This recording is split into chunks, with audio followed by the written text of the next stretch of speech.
What's up? Welcome, everybody.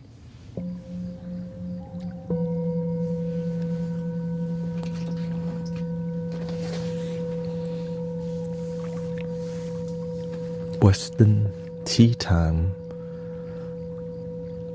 This is more of a positive sound healing community.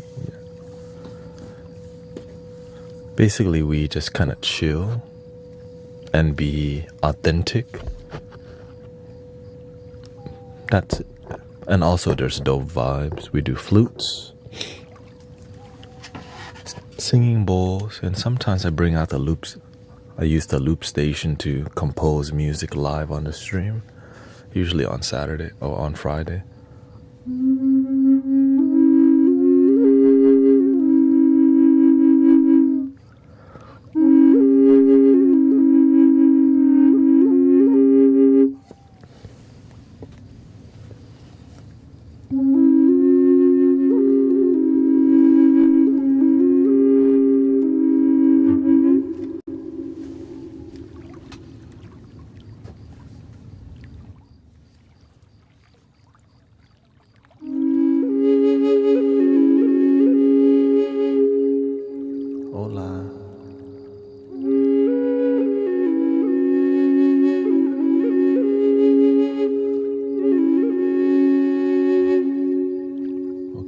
Sister Anna, hermana.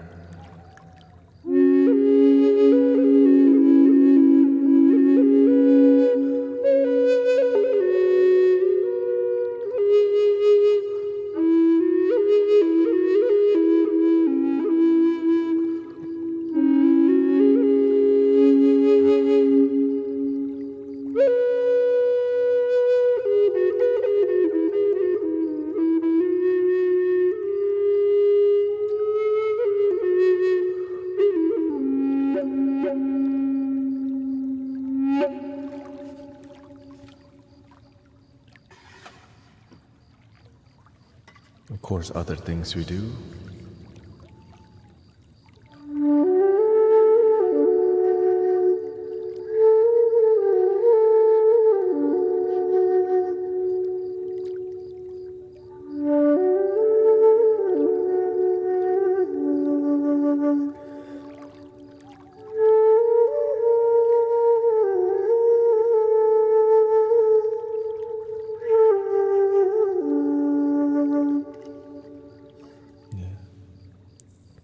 I'm just gonna do the morning stream only today, so I won't be on tonight. And everything, of course, all the music we make in here is. There's a lot going on to give you the best experience. Usually, when I stream at night, I stream from America, so that's where the most of the people are. But there's people listening from the UK, from France, from Belgium, from Germany, Thailand. Because I stream 10 hours a day. Welcome, Tiffany. Welcome, Tanya. Lots of brothers and sisters from the United Kingdom. Everybody likes peaceful music, because it helps them go to sleep. You know what I'm saying, mate?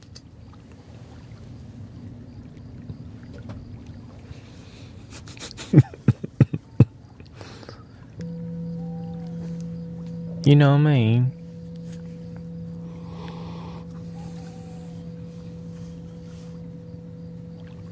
Hola. Bienvenidos. Peru, from Ruben Antonio. All the kiddos says hello. Hello, children. I hope you're having a good day. Thank you for being here.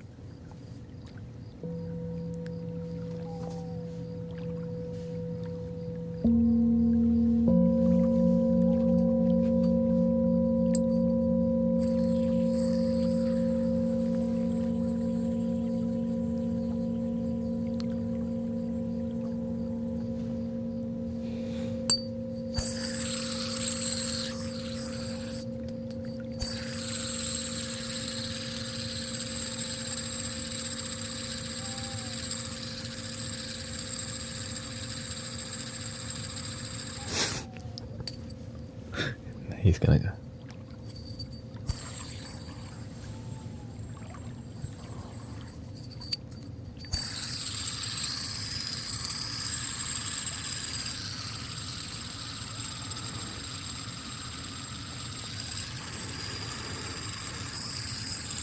I love your sound healing sessions. That's pretty light. Thank you. Welcome, Michael. Sloth Lax here.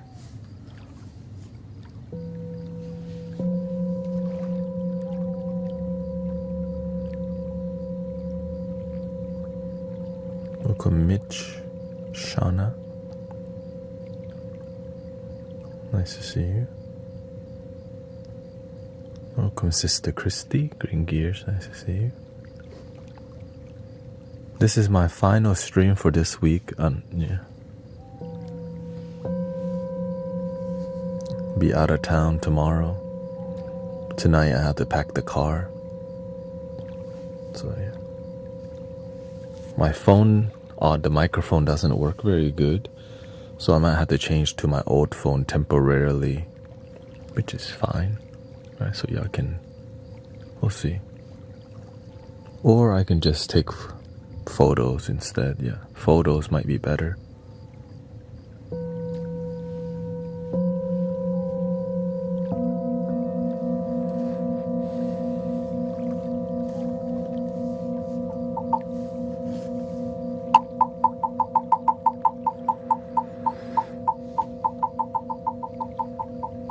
The energy's been condensing here. Just more good people coming together every day. We've been protecting the space pretty well. It's like what people need, you know. So thank you for everybody coming together and being the peace we wish to see in the world. You know, the world can. People complain a lot about how the world's so negative or whatever. I'm glad that people come here and have a good time, peaceful time, you know. It's a big deal.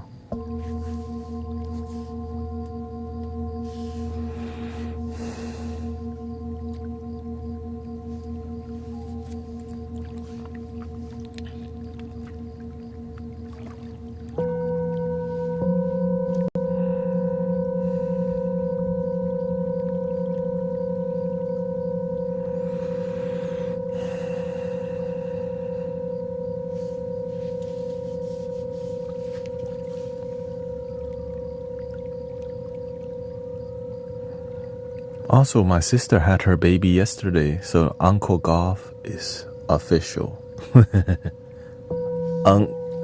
Right, my Thai name is Golf.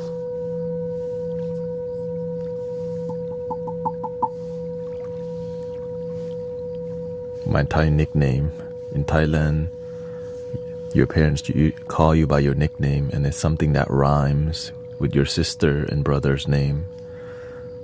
My sister's name is Gift, and I'm Golf. And if I have another, maybe that's Goof. Gift, Golf, and Goof. If it's a boy or something. Goop. It's like a nickname, you know. Hello. Yeah. You hear a lot of people having a din, dang, dong, and doong. That's like a Vietnamese. You know what I mean? Henry, Harry, Holly, and Joe. Usually it's like, wait, what? Hank? Yeah. People are like, you know, I'm bored of the Joe. Like, oh, what the?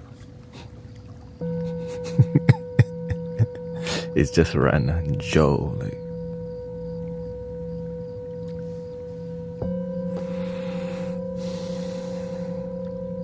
I predict Uncle Thanet is going to have. Oh. Yeah. We'll see. That baby's gonna have a flute, right? When I say, here, your flute, take it.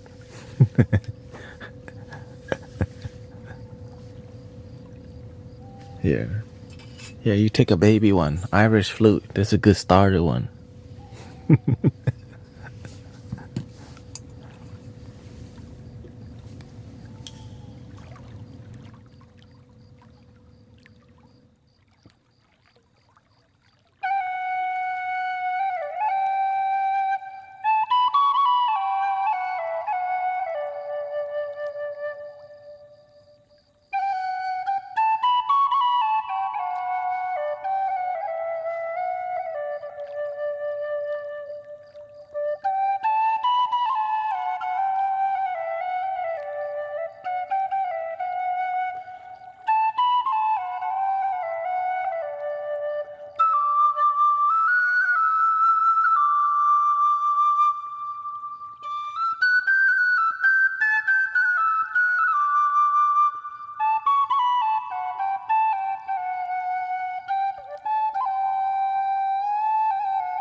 I think it's a boy, yeah. They sent me the photo. Boy. Half Korean, half Thai. That's a potential to be a K-pop singer right there. Half Korean, half Thai.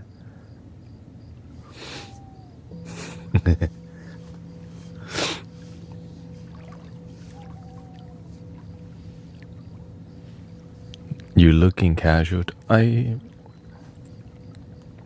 Looking casual is better for the community, because if I look too official, people start like, it's a lot more negativity happens when I dress a certain way. When I have my shawl on, it attracts a lot more people with, religious people who just copy and paste. So keeping it more casual makes people like, oh, we're just chilling. Because that's what we're doing. Some people don't know how to chill, unfortunately. Always looking for a fight. So yeah, keeping it casual with the arrow eye shirt. I think you should dress. Yeah, I do. It just sometimes I'm more inspired by the casual. Sometimes I'm more inspired by, And honestly, when I'm cold, I just wear the shawl. It does get hot. It does get hot.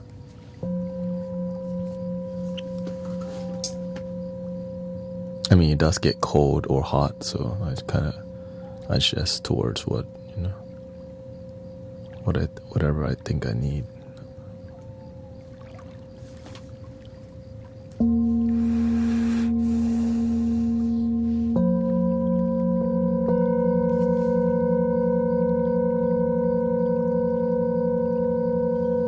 My doggies are in Zen mode. I'm jealous. Can't sleep it. The wall can't sleep it. Wow. Or you can't sleep, but your dog can sleep? Because the dog's not worried about yesterday or tomorrow. The dog's just like, alright, let's just... We can learn from that, right? Yes, we got job, we got stuff to do, but we can also be happy like the dog. That's why when I see my cat outside, the one thing that cat always want, give me the belly rub. You hear? When it sees me parking, you hear, here it comes. I'm not the food person, I'm the belly rub person, right? The food person, the food area is different area. When it sees me, and then of course it does the slow blink. You gonna rub my belly? And so I do it. Let's see here.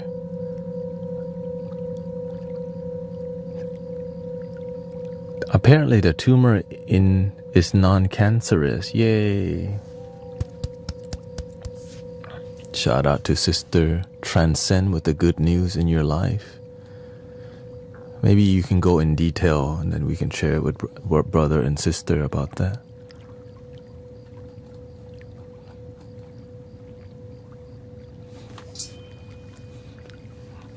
So you went to get it checked?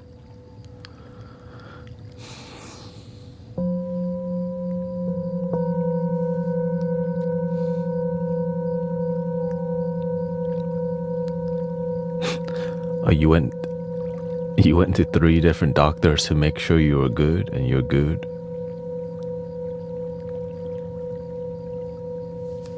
Shout out to the Flute gang. Flute gang.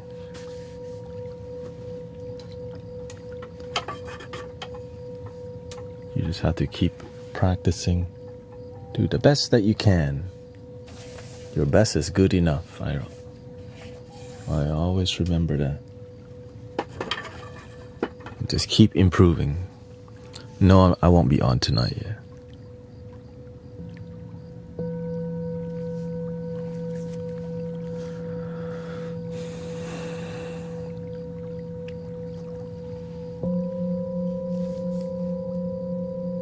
So you just have to watch Brother Arrow Eyes and Zen Master Mike and Sounds of Pangea.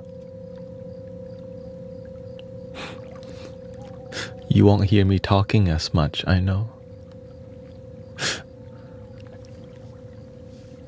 Finally, he stops talking.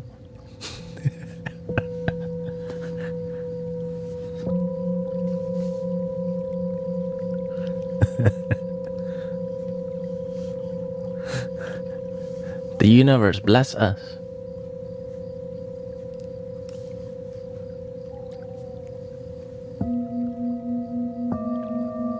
We have recordings, yeah. Sister Zenzo Monique was here last night. I was like, oh, hello, sister. She was here at at 4 a.m. Did some moderation for us. So grateful for all the moderators doing what they can, yeah.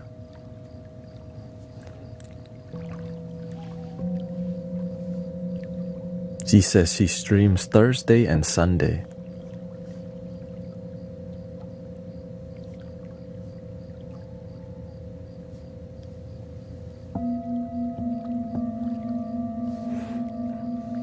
So yeah, you can,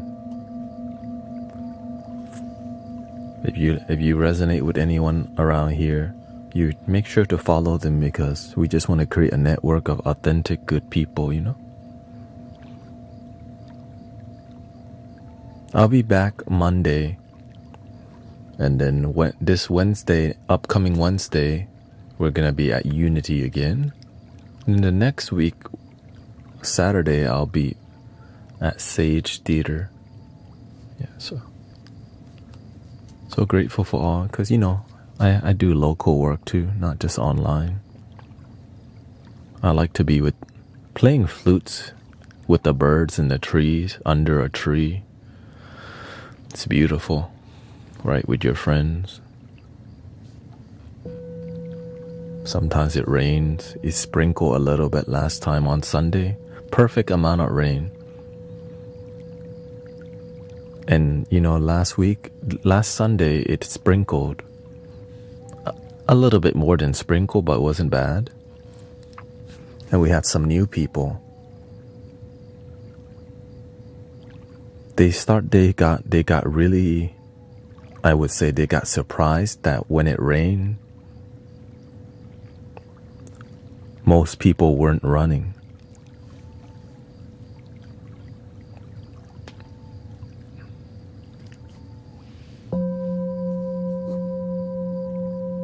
And so they got up and they sat back down because they realized, oh shoot, everyone just sitting in the rain. And so they sat in the rain too. Maybe a couple people left just because. But it's just a perfect amount of sprinkle. You're like, I call, right. My teacher called it holy water from the sky. Agua bendita.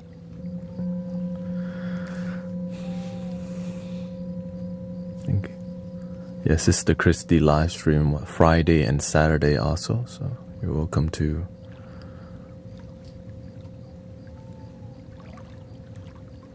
go enjoy the guided meditation and hang out with her.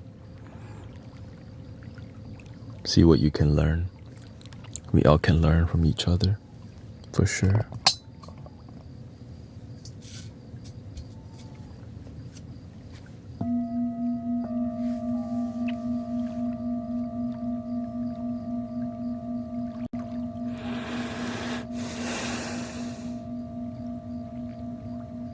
Just don't drink the rain. It's actually not healthy. Yeah.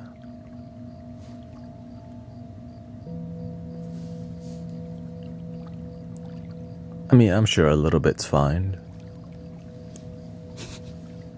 I guess that's not really drinking it. You're just getting a couple drops.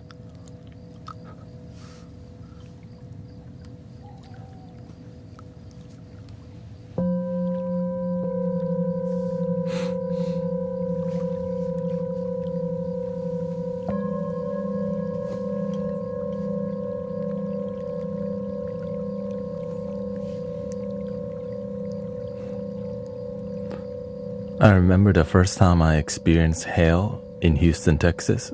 I never experienced snow before. I was walking in a winter day, and out of nowhere, I saw ice fall down from the sky. And I just went like this. As a kid, you're like, snow! It was hail. Luckily, the hail was little. It wasn't like a golf ball size thing. It's like, oh shoot, what kind of snow is this?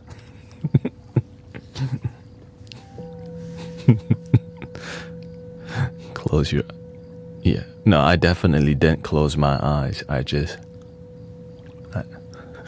full on like, give me the snow, sky. I'm just glad it was a little hail because I seen larger one. Playing with Amazon Delivery can be beautiful too. Amazon deliveries, good workout. Some people, they have packages delivered to the 4th floor of their apartment and the elevator broken.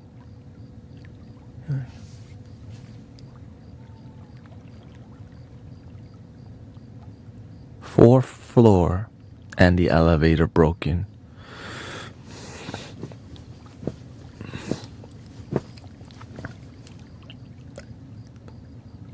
And then you went to the wrong apartment because the GPS told you to go to the wrong place.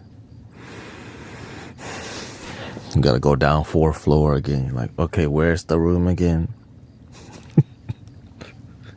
Because sometimes it tells you to go to the wrong place on the GPS. Like, so it really tests your patience. You're like,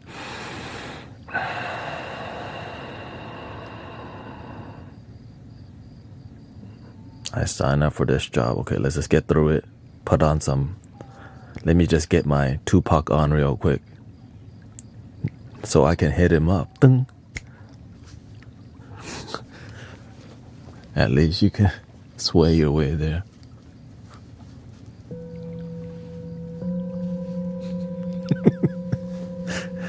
Shout out to music, by the way. Helps you get you through the day, right? Sometimes it's like, what helped a lot in the past was that Joe Rogan podcast, because it's 3 hours or sometimes 4 hours straight. And sometimes you just need to listen to something that's just background music or background audio. And they're just having like, you know, it's kind of background noise that is constant.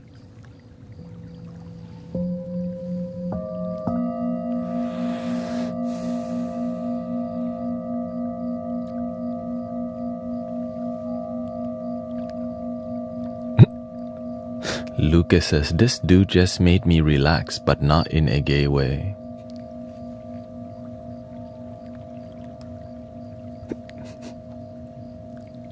Look, that's how it is around here, okay?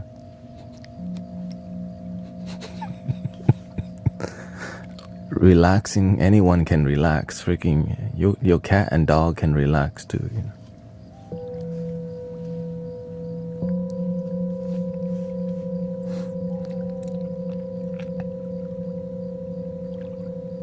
Some of y'all figured out you could relax your jaw. Some people don't know they're always clenching their jaw when they're sitting. Or your eyebrow always sit like this.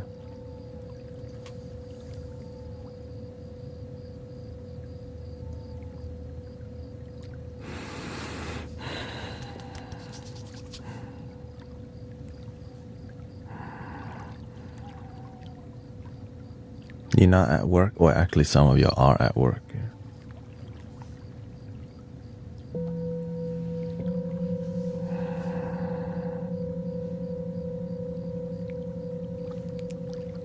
Y'all gonna make me lose my mind. Up in here, up in here.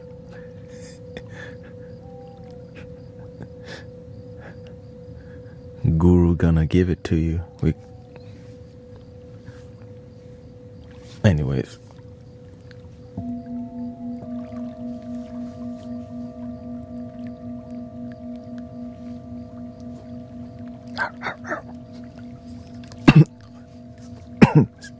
I was clearing my throat.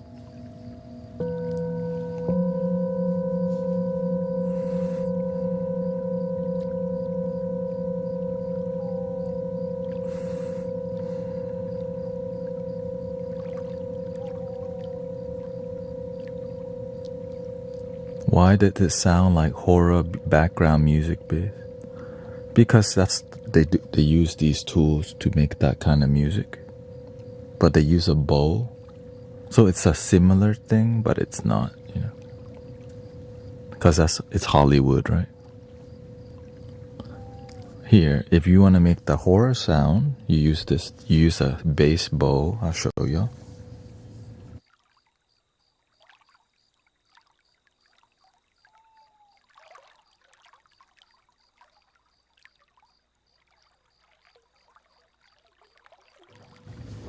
See, they use this. This is a bass bow because it allows you to cut the lows and the mids and just get the high.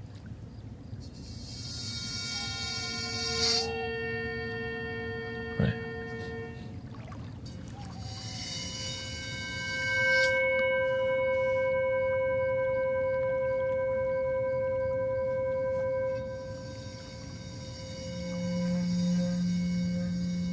You could get the mid, but I don't have rosin. If I had rosin, it would behave differently.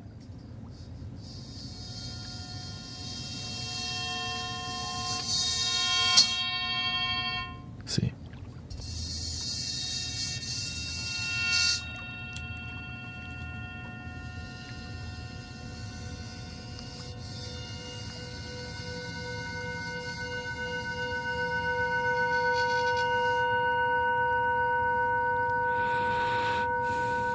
Welcome, Vivian. Yeah, this is a double bass. Yeah, it's a bass bow. Just a basic synthetic. My friend Harry be happy showing me this. Right? He's my only sound healing mentor, by the way. It's more like I just asked him a lot of questions. He's a gong. He does gong and Tibetan singing bowl. Cause he has a bunch of gongs, probably 10 gongs around him, and then he has a bunch of singing bowls. And he was a Buddhist monk. He's an American guy who was a Buddhist monk in Thailand at one point. So he's about that.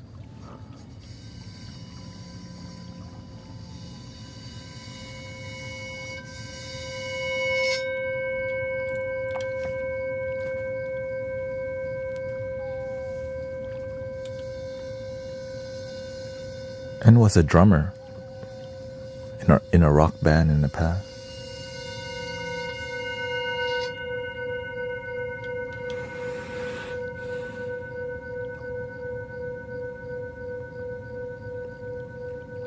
Yeah.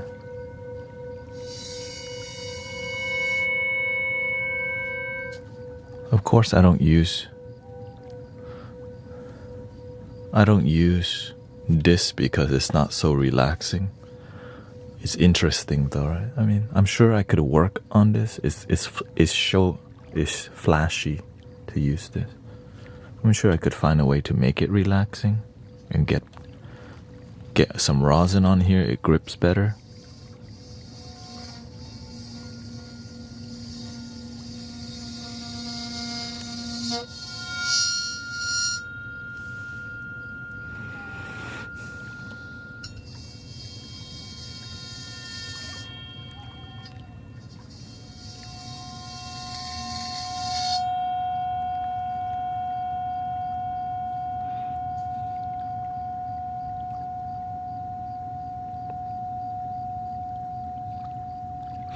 Yes, Uncle Goff is a boy.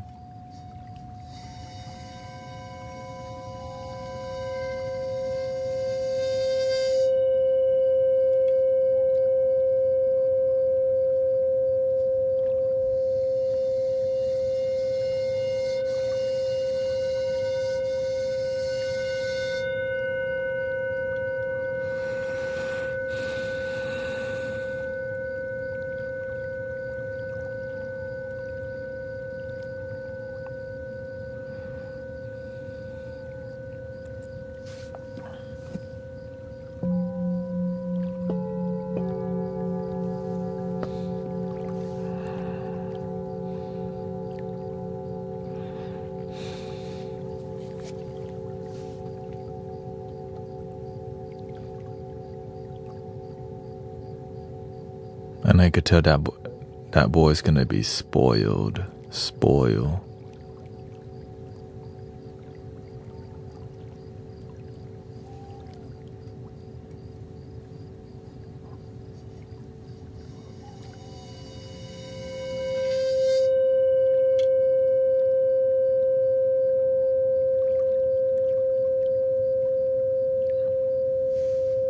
Yes, you're back on the vertical on the YT.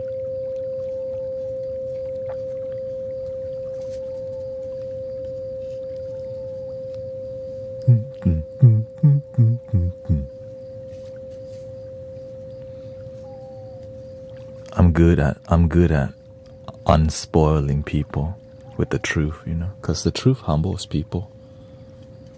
It's just sometimes we love our children too much that we aren't honest with them. Don't know what all that is about. And our adults too.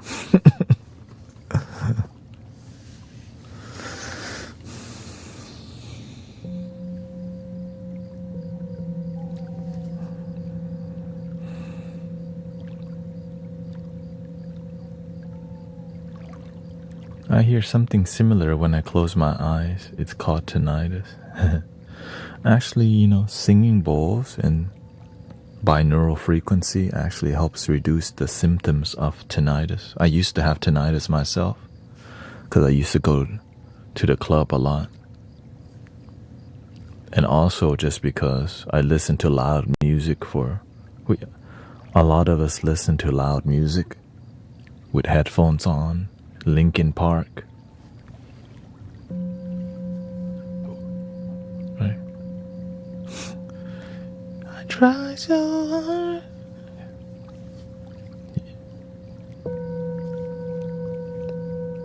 Or rap. Go shawty, it's your birthday. We gonna party like it's your birthday.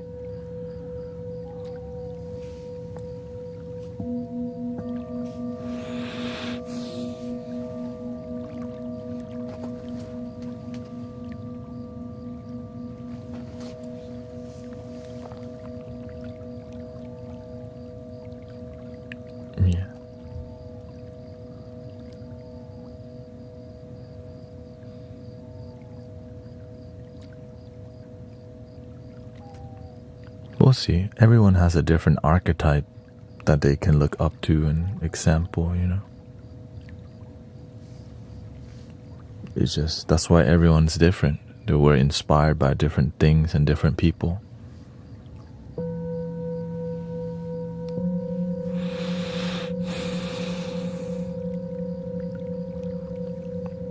I actually had a friend that went deaf on one ear because when she was young, she went to a concert and her ear was right next to a speaker. Terrible.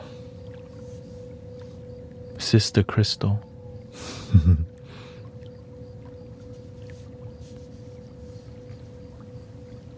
At least she had the other ear. Yeah.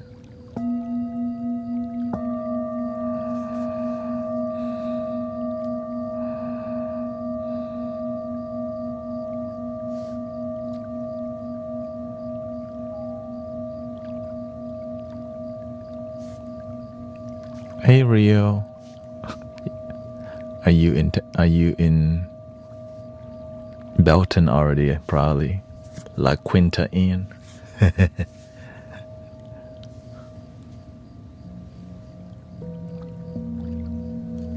You're in Dallas. Oh, okay. Oh, your flight is delayed. Okay, no worries.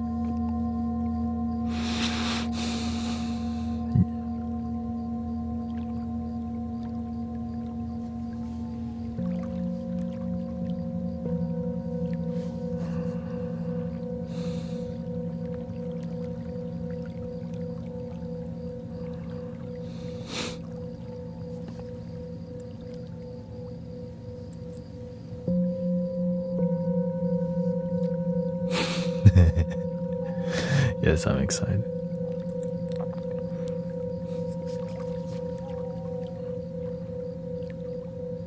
My excitement is more quietly within, you know.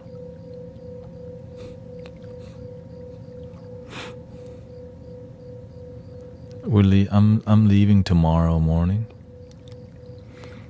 It's a loud piercing in my ear. No hearing, but oh, okay.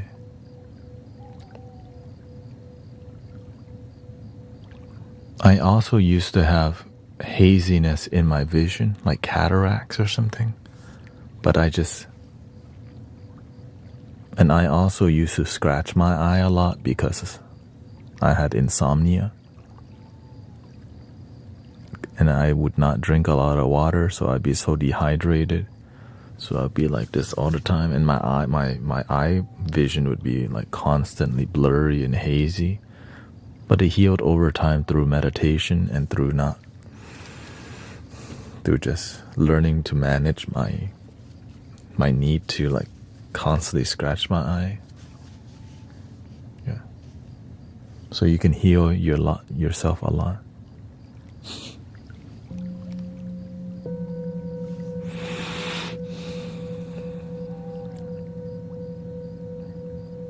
You can definitely heal yourself if you're willing to trust yourself and try. Not anything crazy, just, you know. I'm just grateful that I can heal myself. Especially the mind, this thing. That might be the hardest thing for people to heal because you can't see it.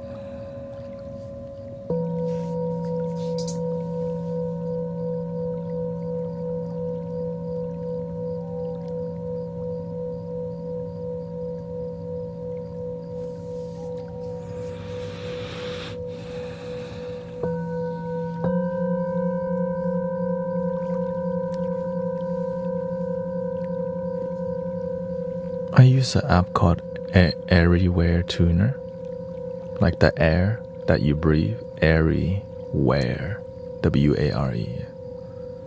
A-I-R-Y.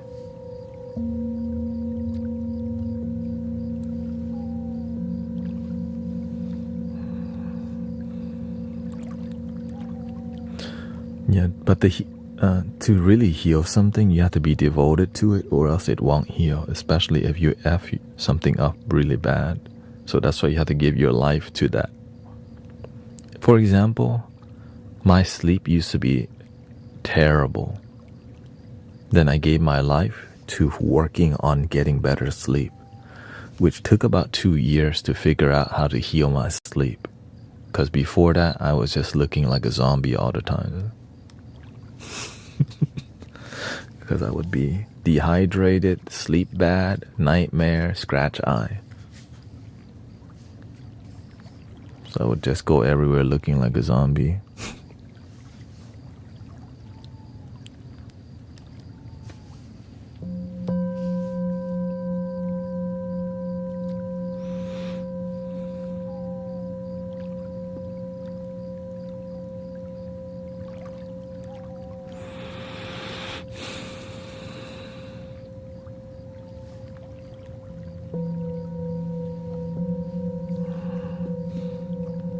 When you heal one thing, then it helps to build faith for you to heal other things in life. So you slowly just focus on healing on one thing at a time, rather than feel helpless because you're really effed up, you know? Like many people here.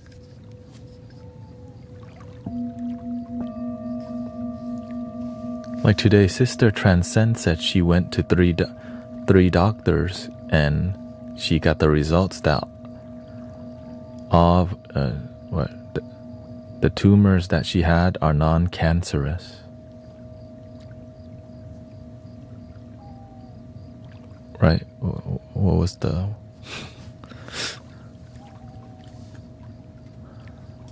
Her spinal tumor is non-cancerous. Like,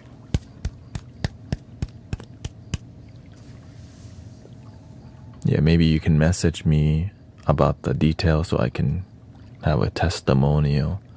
Right, with positive energy and positive people constantly in your life, your body and mind is positive, and so it's like a river that you step into that leads to a deeper healing. Yeah. Welcome, inspiration, Tunchi.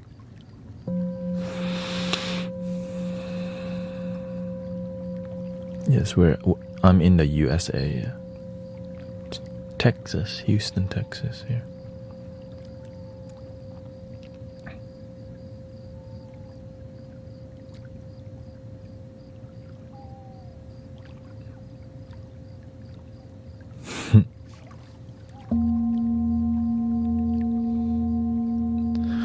Yes, a guru is a teacher. That's basically it. But usually when people hear the word guru, it's something with spirituality. And sadly, the word guru oftentimes has a negative connotation in the West because that's just kind of what happened.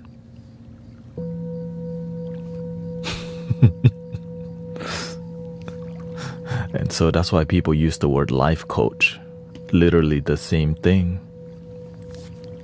But the life coach aren't all spiritual. Some life coach are more spiritual. And spiritual means authentic and loving. Because there's a lot of life coach that sometimes is more like business life coach, and they're not authentic. Right? So authenticity is part of being a good teacher, right? There's teachers who are bad teachers also. Yeah.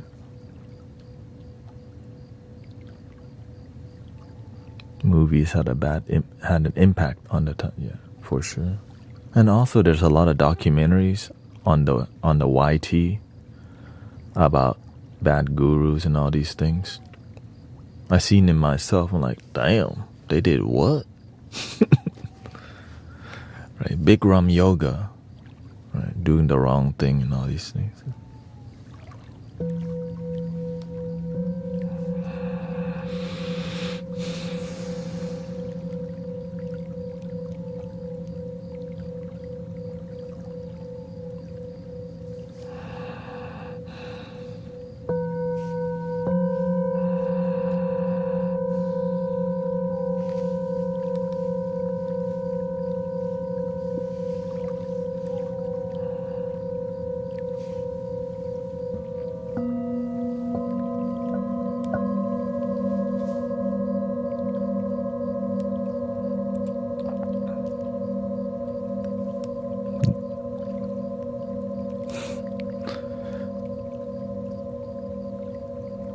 we're gonna give out lots of necklaces and bracelets for free at Medicine for the People spiritual gathering.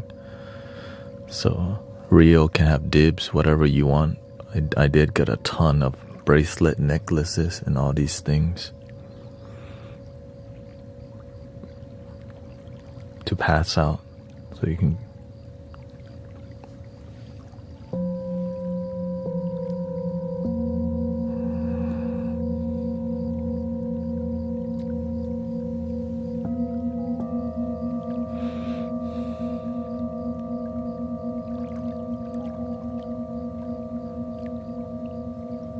I was aware there's a lot of vendors there,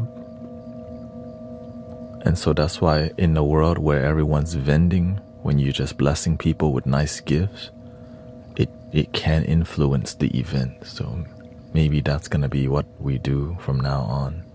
We always give out free tea, oolong tea, green tea, and different kind of teas. Yeah.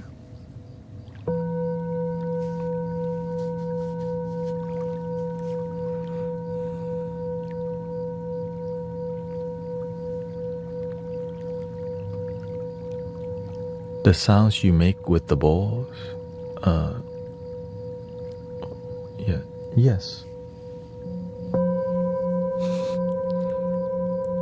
The bowls actually make the sound, yeah.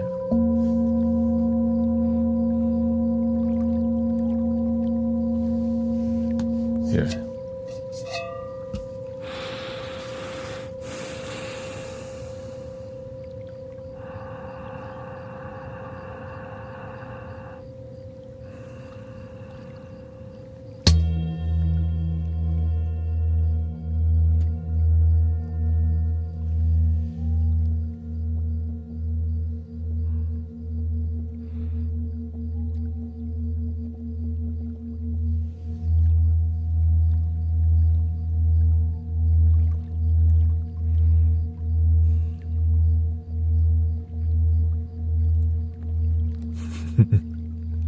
Yeah. Is it spiritual?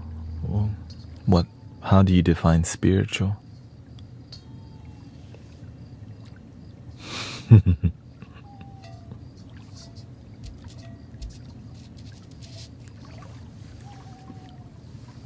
Peaceful?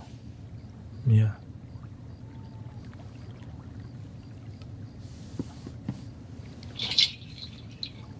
Is this spiritual?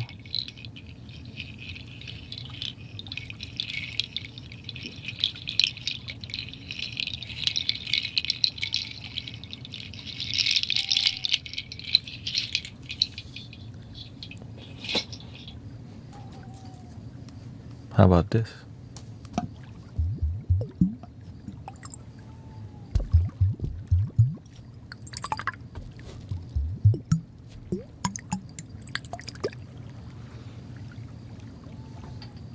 How about this one?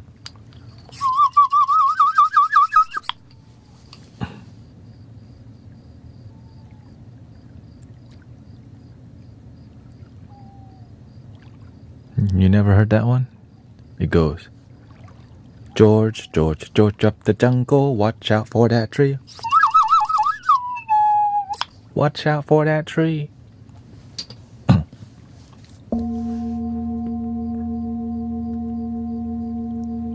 Is that spiritual?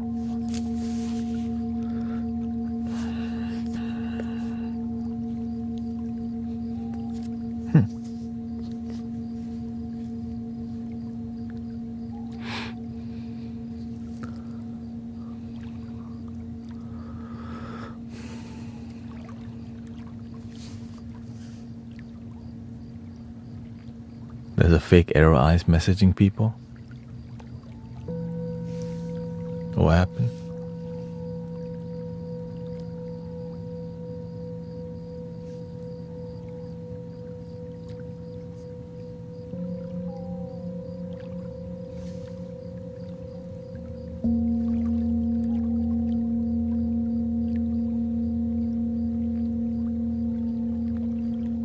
Are you making fun of my ignorance? Oh no, I'm making a point.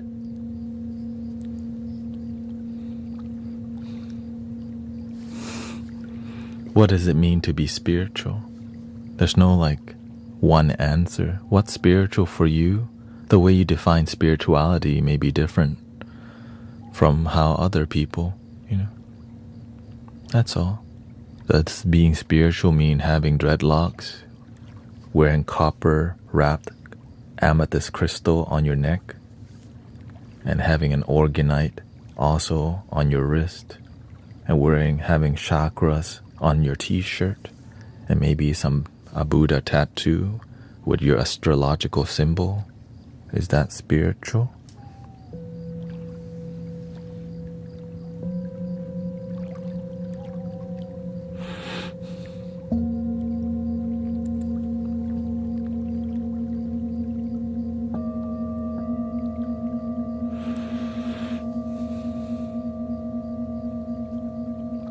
You can have all the outside spiritual, but make sure you have that inner connection with love spiritual.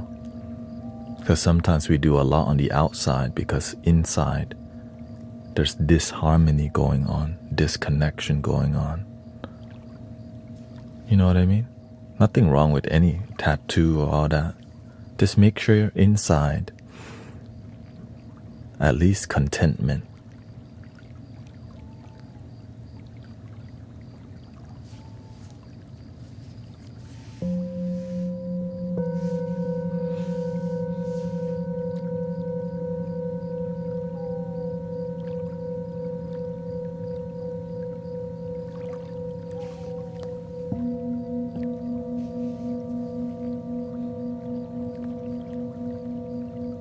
Some people look down at tarot cards, oracle card. That's their spiritual path. That's what makes them content. What makes you another person content is maybe not doing that because they do something else. That's their spiritual path. Yeah, as long as you're genuinely happy with yourself, let people do what works. That's it.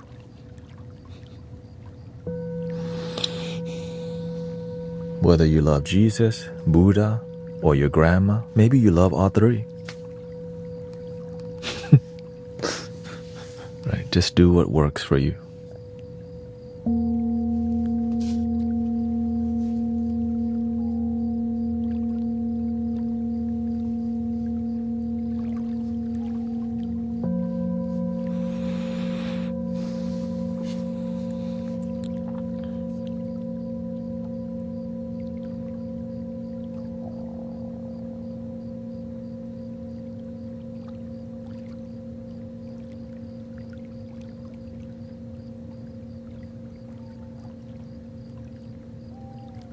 Marina says, for me, the activation of my chakras by your singing bowls are spiritual to me.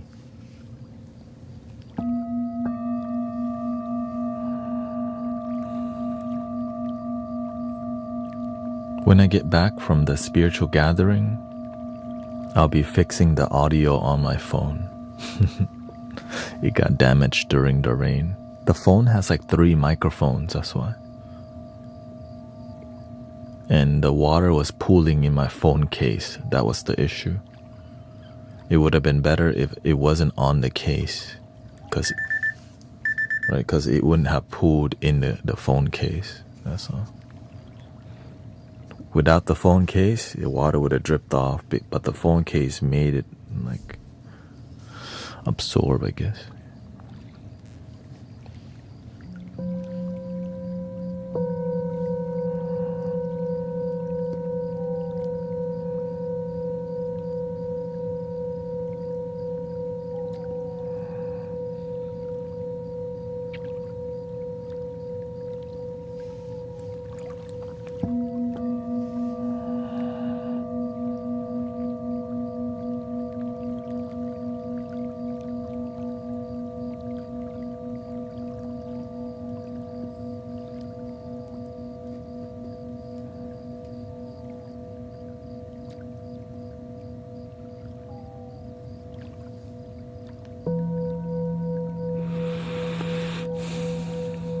Yes, it's the Christie live stream, Friday, Saturday, Sister Grace live stream, Brother Eric. Many practitioners in here who also live stream. So that's why I say if you're a live streamer and you know what our values are, lead with helping people first, right? Donation based. I'm gonna bring my other phone and we'll see. I want to take photos and videos. We need more photos and video. So that's why I'm thinking I'm going to do that instead. I'm going to bring my DSLR and do some photography and videography. Bring my gimbal.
Welcome Terminal D, what's up?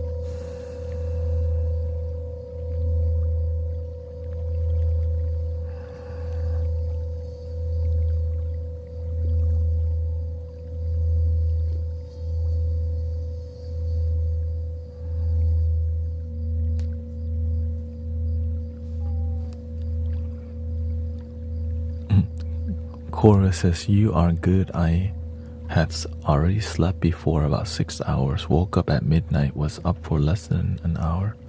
The bowls did their job. This is to Michael.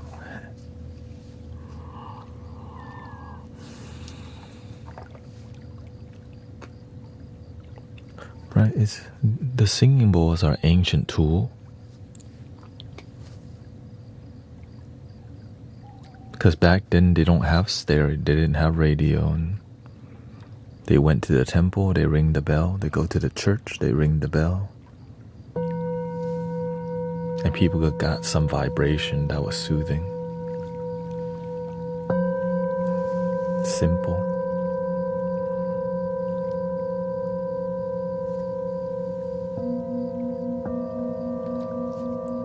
organic, you know.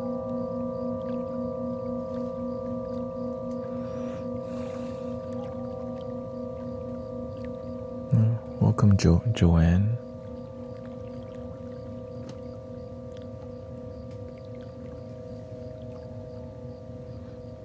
Joanne says, I'm a Reiki Grandmaster, Sound Healing Grandmaster, and Human Design Facilitator.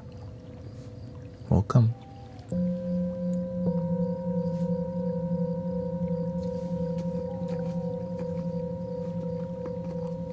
Me?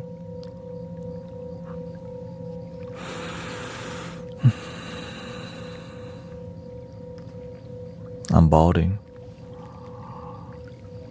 Oh, Joan.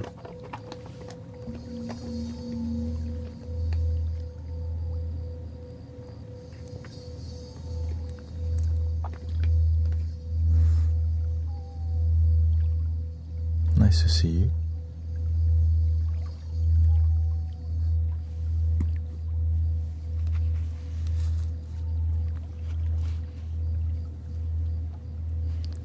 Welcome to the Bald Club.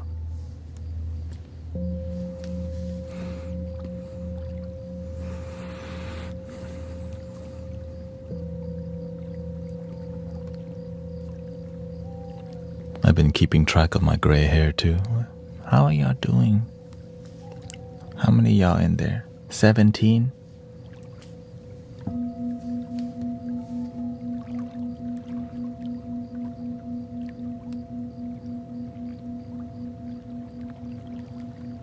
I've got to get these next month.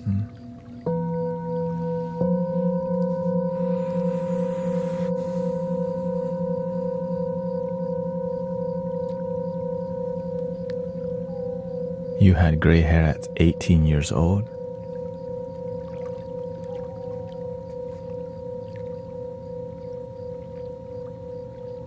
Well, some of us have a very stressful life, you know.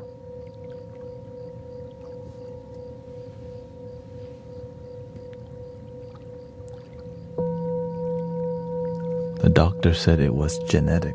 Oh, okay. So it's genetic. Oh, that's different.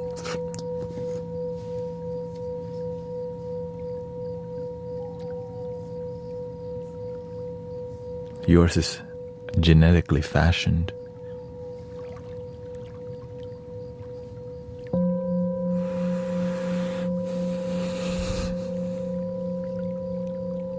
I was born this way. I don't have gray hair, but I call them hair of wisdom.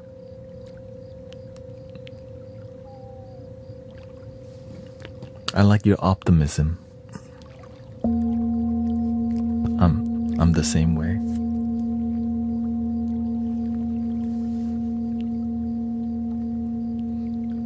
I'm like a wisdom farmer. See? 1, 2. Wisdom.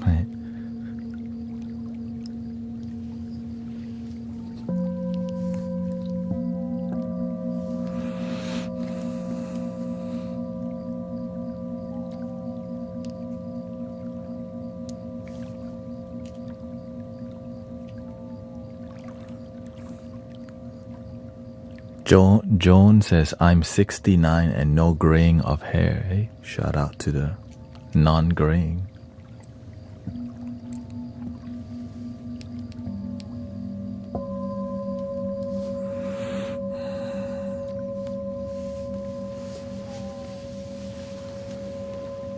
I also, if I shave my head, I also don't have any gray hair.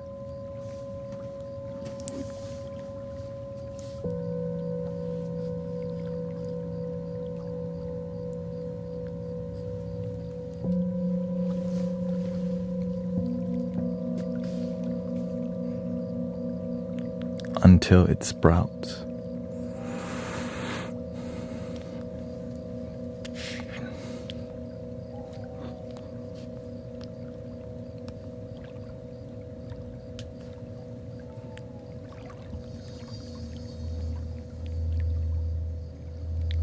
Welcome, Ashley. You'll get there.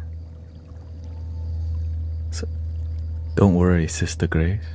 I'll join your club soon.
This is not a recording.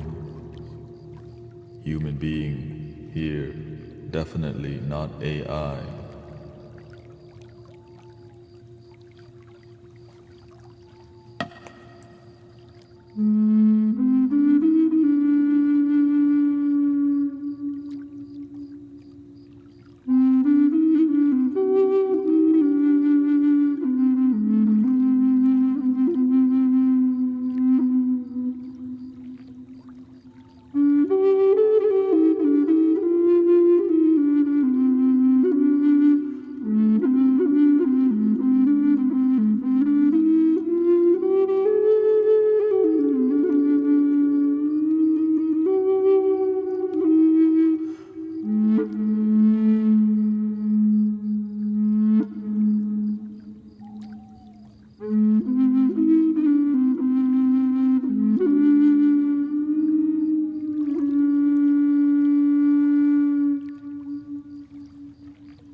How are we feeling?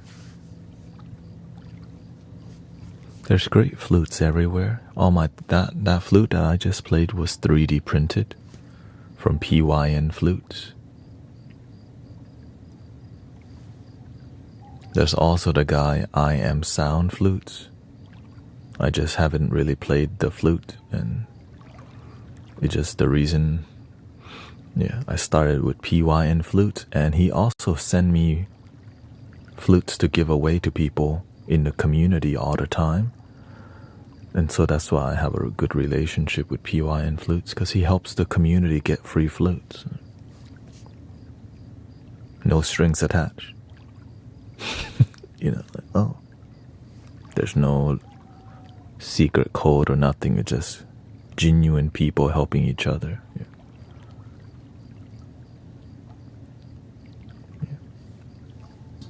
So it's more about karma for me. Also, I'm very selective of when I look at somebody's eye, what's their true intention.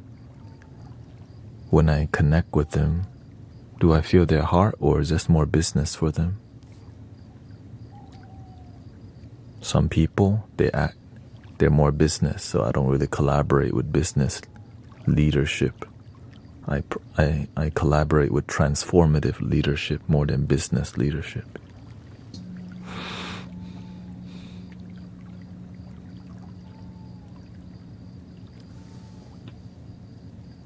Because we need to be good human being to each other. Not everything needs to be so like business networking, It can be genuine.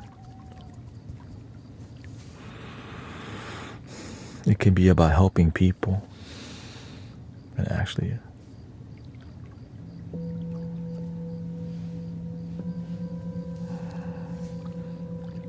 but I'm sure it's not bad. It's more about karma. Link in the bio is the way.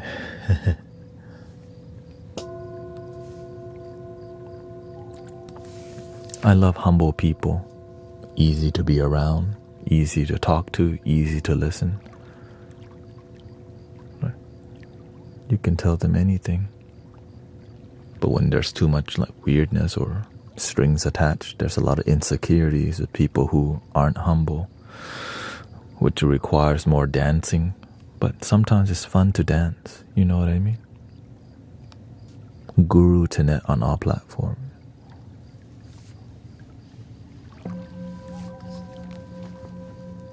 What is love, baby? Don't hurt me, no more.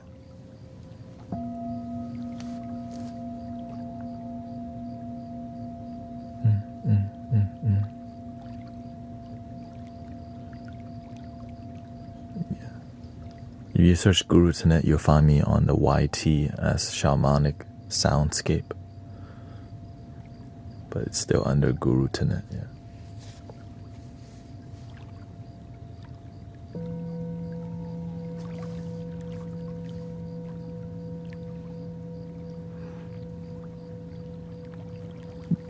Before I decided on these values, I had to collaborate with many people who I felt ego from, because you can't find your homies sometimes. You want to find humble, loving people, and it just feels like, is everyone about yoga business nowadays and sound healing business nowadays? Where's the authentic, grounded people who are not selling another effing ticket around here? I got tired of them. I'm like, where's the humble people who are actually transformative? Not trying to sell another ticket. Not trying to sell stuff to you all the damn time. It's like, it feels weird to pay for sound healing that you don't resonate with. But then you don't, there's no other option. You know what I mean? You wish there were other options, but it's not there. So you kind of feel discouraged, and so you just kind of be a hermit, because you're just like, man, why is everything so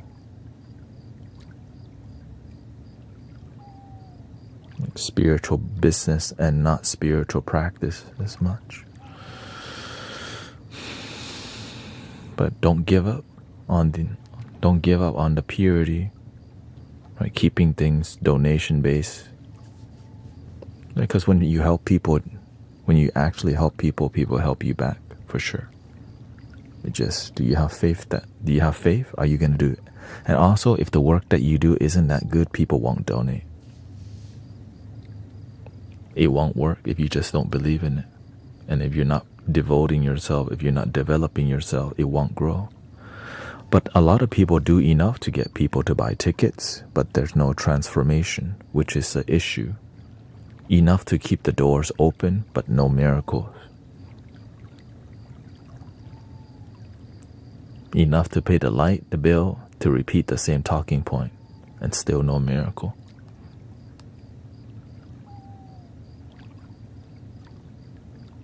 People are tired of that.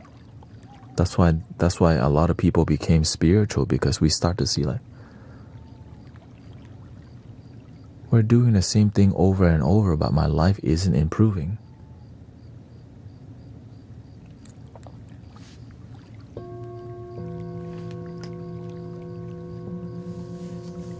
And then some people think more money is gonna fix all your life problems, but they don't look at the people, right?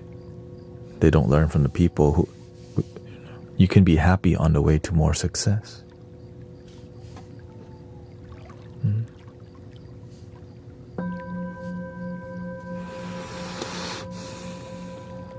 Right. Sometimes we wait to get the bag,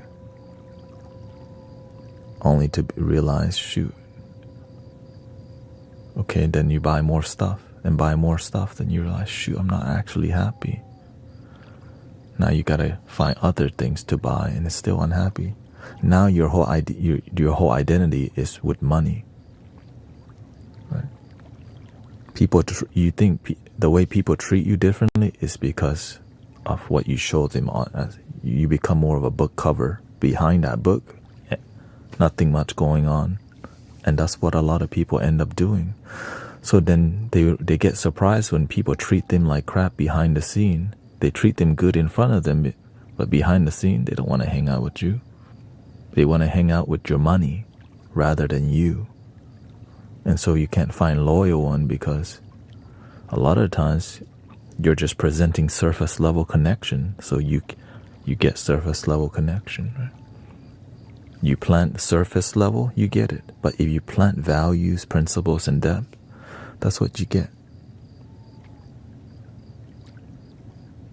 That's why a lot of people who, like, they look happy, but how come they always end up in divorce or heartbrokenness, or their best friend, they're always fighting with somebody, always finding some drama, and then nobody wants to be around them.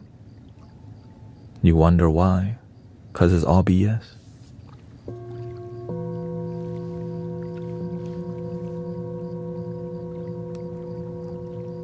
But don't hate the player, hate the game, right? They don't know better. Right? Because sometimes when we look on TV or social media, we start off, right, with the Gucci, the Louis, with people with the perfect skin, everything, right? That's why I say, right, there's no photo of Kim Kardashian with a pimple, because they have a photo editor out all the time. That's right. No pimple. You know, everybody's got a pimple. So when we're fed all these lies, it makes us think something's wrong with us. No, right. But the more you compare, the more it makes you think that way. When you're made in the divine image already, you dope already. You just gotta learn to invest in yourself more and believe it. But when you if you compare yourself to everyone else, sometimes you feel so behind, because you're comparing to the people that sometimes aren't even happy. It's just social media.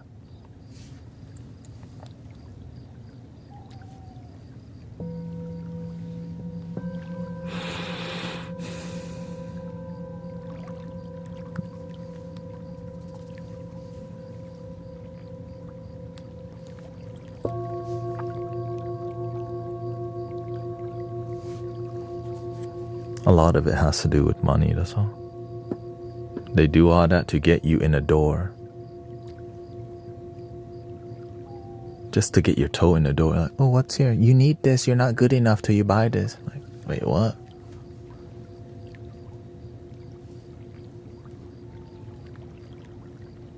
You need this. You're not good enough if you're not part of this. Join the club. Like, wait, what? Because if they tell you, you are enough just the way you are, there's nothing to buy, nothing to join.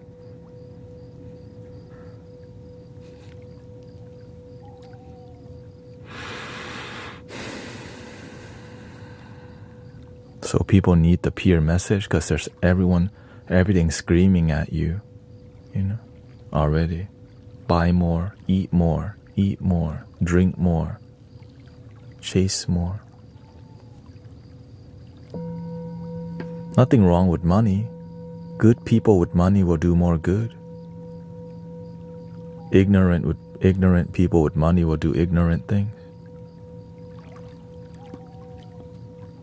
Ignorant people without money also will do ignorant things. And good people without money will still do good things. Be a good person.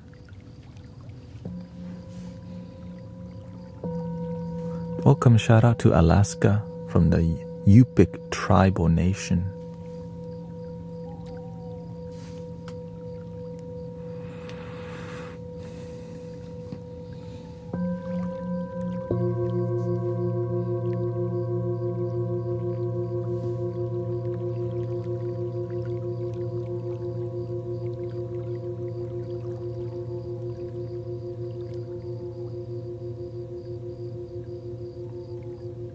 It's kind of amazing how many people resonate with what we do in here.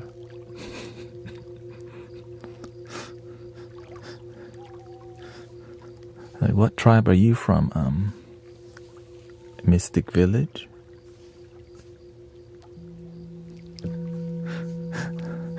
Like, I was born in Thailand. Like, oh.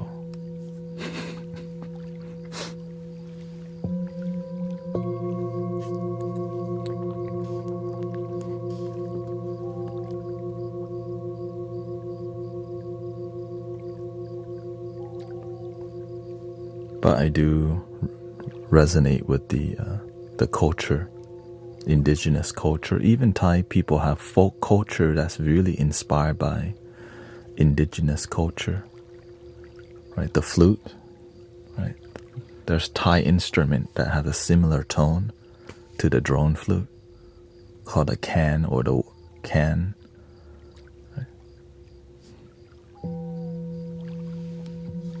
It's like a hand organ. Is this bowl part, music part of the Thai culture? No, Thai culture don't really use any bowls. They call it, Thai people call this singing bowl, kan Tibet, bowls from Tibet.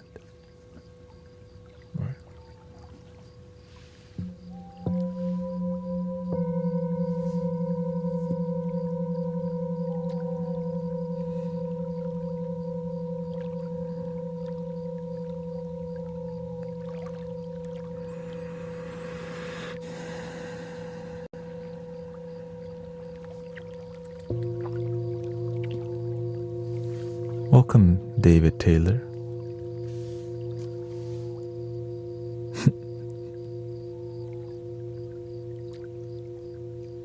Here, when people treat you bad, let them know to not do that. Have boundaries with people who are disrespectful with you, or at least walk away if you know.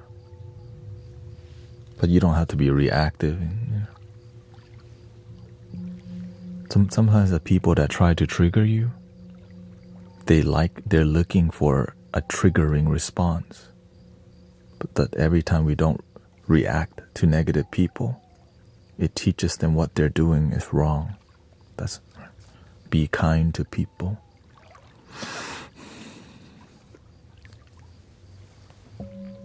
Have boundaries.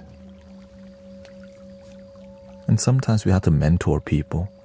because their parents didn't mentor them. That's why or their parents were abusive. Sometimes we have to mentor and nurture each other because some families are very damaged, you know.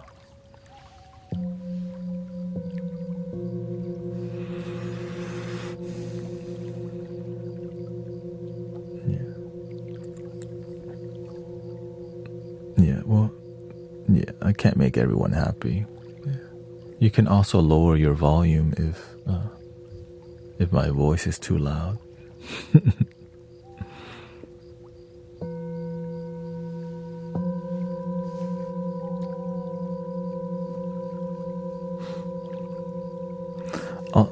This is more of a podcast, you know.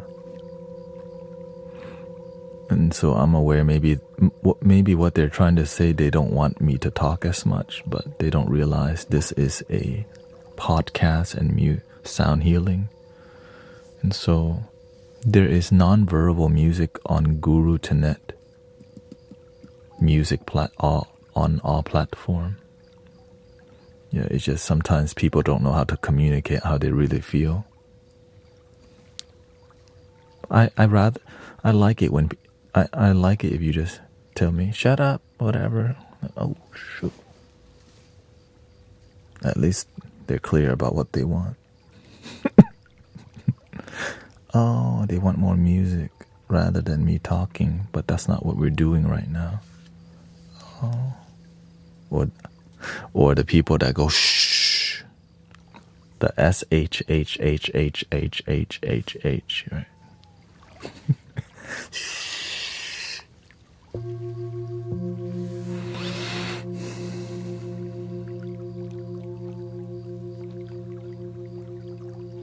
There's already so many people making meditation music. This is more of a spiritual community, you know, / meditation music.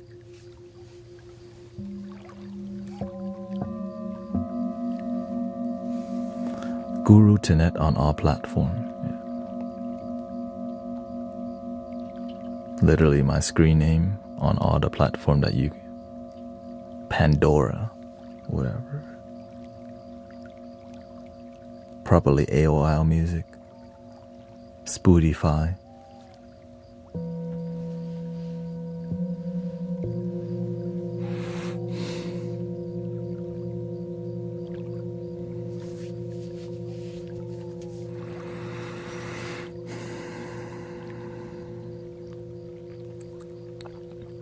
Welcome Latte, what's up?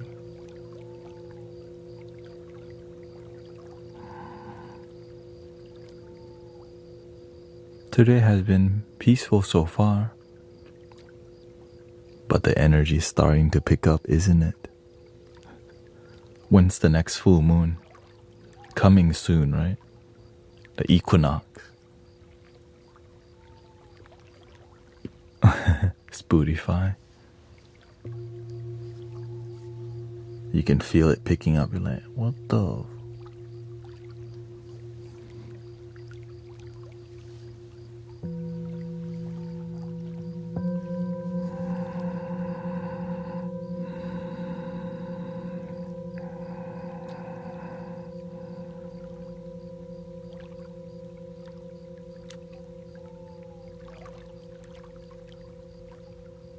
I feel like he's been being tested all day.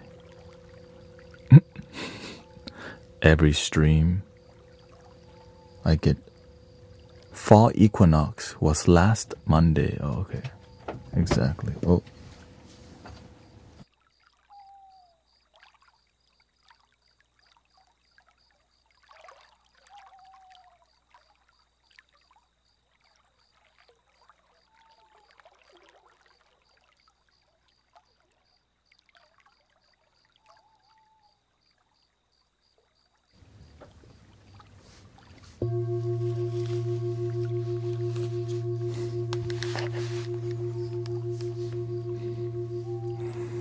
Yeah, every day, helping people is not easy. And that's why many people will only help people if they get paid for it. Really, that's the sad truth about people. So you have to find a way to help people the best that you can. Like sometimes you have to be paid to deal with, and we need more people, right? So helping feed people, there's many ways to help people be happy. And that's why there's an in-between path between, religious people helping people and the spiritual people and the people who are also just helping people without being like, there's definitely a space for it, and we need to grow that movement of just help people, be a good mentor. I think the issue is called results. A lot of people that help people, sometimes the results are not profound because our standard for helping people, sometimes it's just get them enough to be okay, but people need contentment. Contentment. Yeah. And that takes a while, but through a group of people, group therapy is so powerful, right? Group healing. And so group healing makes everything more rapid. But the only way to really, find transformation from group therapy is if you do it often. Like every day. Not just on Sunday and Wednesday. And sometimes when you go Wednesday or Sunday, they always repeat the same things over and over. Right? After you go, I used to be part of a spiritual community. Okay. And after I went there for about 3 years, I realized they just repeat the same thing again that I learned already. And there was a lack of evolution going on. Because if the leader's not constantly evolving, the community becomes that way too, stagnant. Just enough to keep the lights on. That's some BS right there.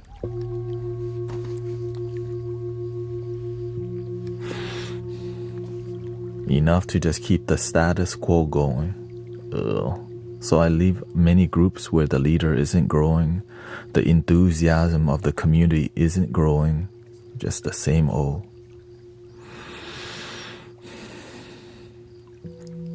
That being said, it's difficult to keep the enthusiasm growing and all these things. But with miracles happening in the community, every little miracle that happens leads to bigger one in the community.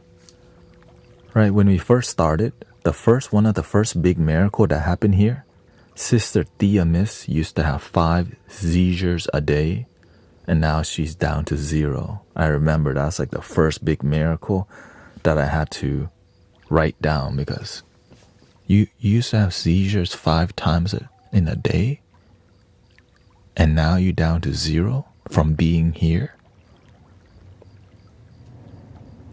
So that's when that's when the testimonial list started. Now we're at 5 pages of testimonials.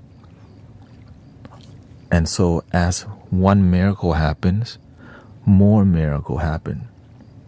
Virgil's incurable leukemia went into remission.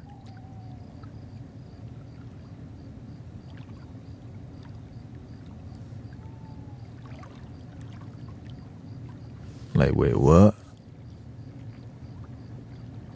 That dude, that drum in the background, tang, tang, tang, when Sister Grace is playing?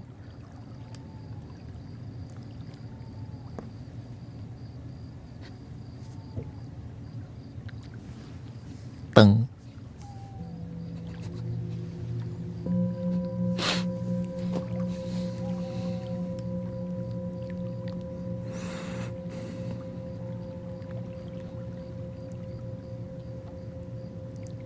And then eventually, it just...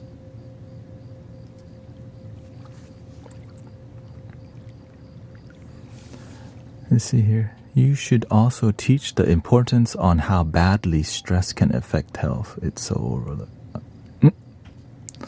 I think most people know that, And people do focus on that already, but we're not focusing on solution or prevention. We just keep educating on negative things rather than positive things. Everyone knows stress is destructive to your life, but yet we're not teaching how to improve mental and emotional health.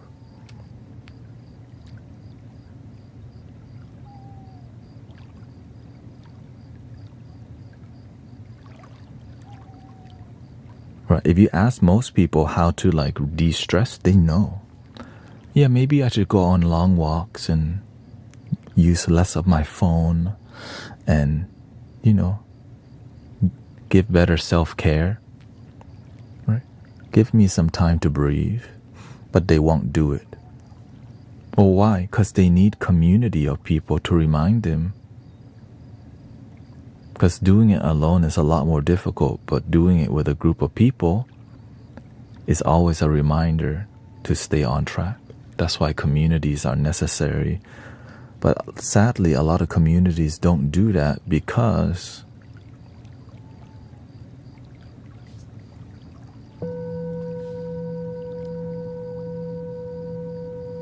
drama sells.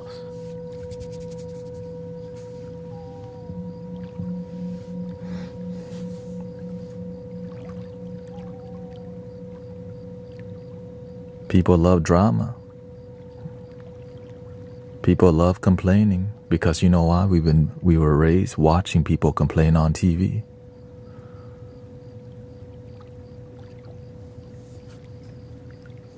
And so we also find, let's complain, and never find a solution. Jerry. Here comes Jerry Springer digging himself out of the groove. Jerry.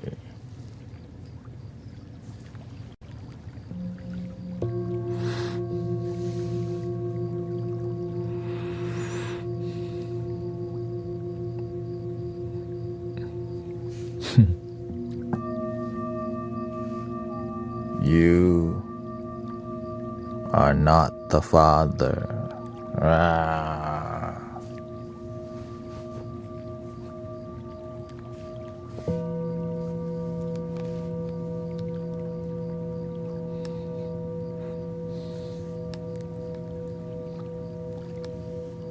Here comes Judge Judy. It's not your time yet. Oh, shh.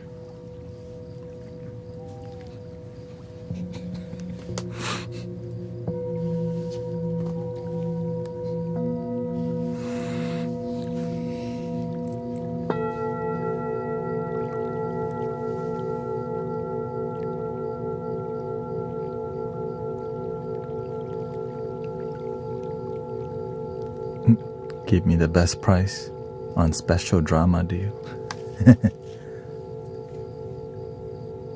And so we become invested in long-term drama that doesn't have anything to do with helping people be happy.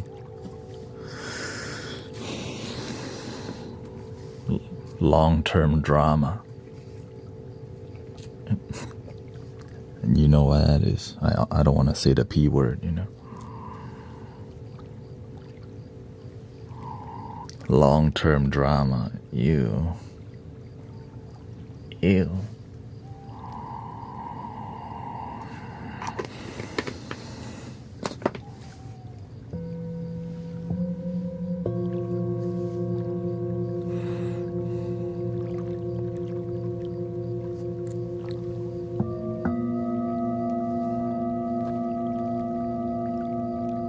Long-term peace. Oh. Long-term happiness. Ooh. Breathe deeply, enjoy life. Ooh. Good people respect each other. What's up?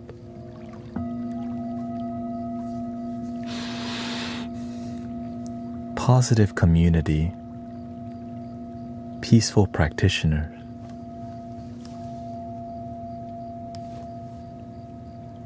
We can agree to disagree, respect each other still. This is too good to be true.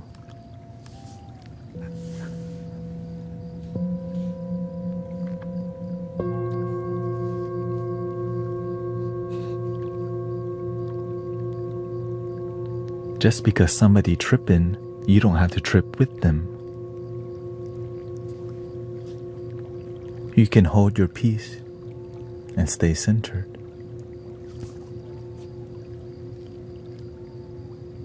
If you have toxic friends who complain all the damn time, get some new effing friends.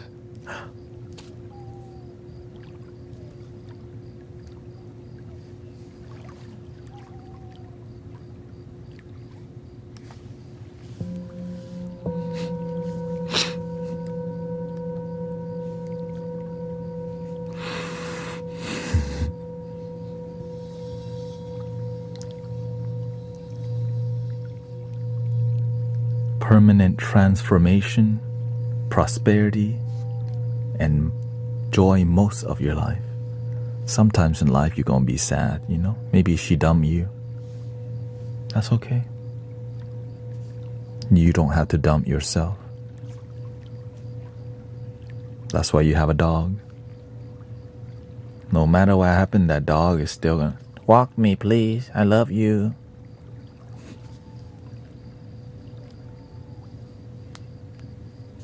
They can dump you, but your dog won't, okay? But your cat might.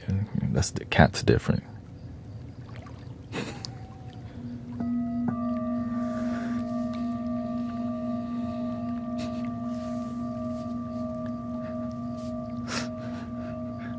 Cats are kind of opportunists. You aren't gonna feed us? I'll start going somewhere else. The dog's like, you didn't feed us, but that's okay. Eventually you will, right?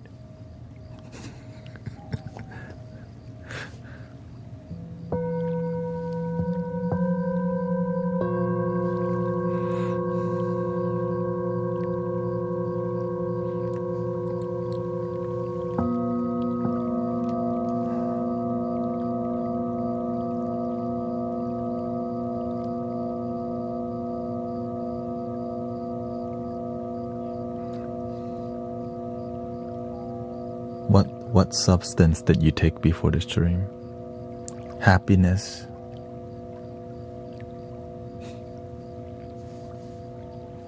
I know, surprising, right? In here we focus on being authentic, and sometimes the authenticity is a little silly because I let myself be myself. You know what I'm saying? A lot of times when people live stream, they're acting, they don't know, they're not acting like themselves, so that's why you're getting a personality. I just hang out with y'all here. In person, I'm even more intense in deep conversations.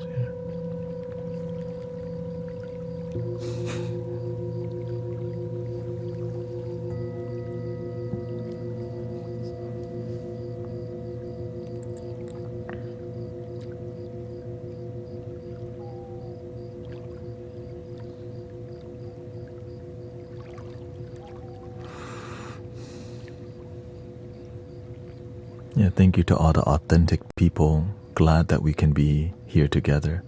The world needs more authentic people who just want the best for each other, you know.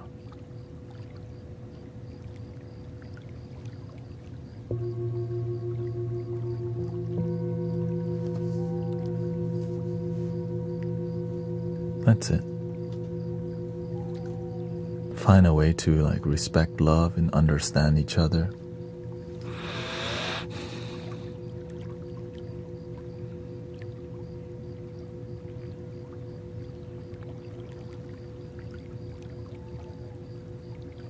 Oh, you mean this? This is a essential oil to keep my circulation going, because you know I'm sitting cross-legged for hours and my circulation, it's right, my heart rate's really low a lot of the times because I'm in a meditative thing. So that's why you see me from time to time stretch my leg out to keep myself healthy. Because come on, this is super relaxing.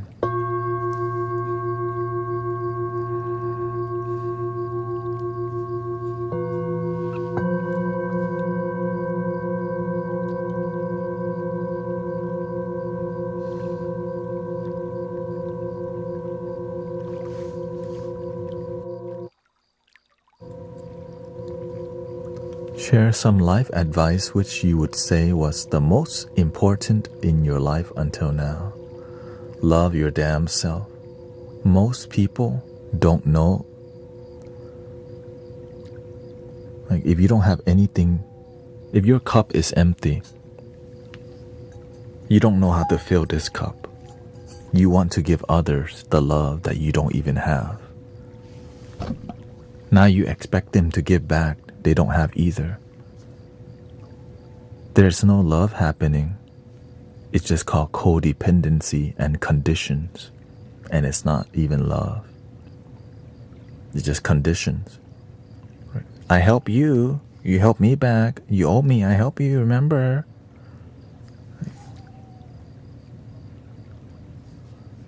So when you learn to love yourself, instead of be a helpless romantic waiting for somebody to love you, cuddle you and hold your hand. We've been brainwashed to think we need the white picket fence, the white dress walking down the aisle, and then a lot of people lead to where? Divorce, heartbreak. Oh, true love is pure within you. Nothing to break. It's untouchable, that divine nature.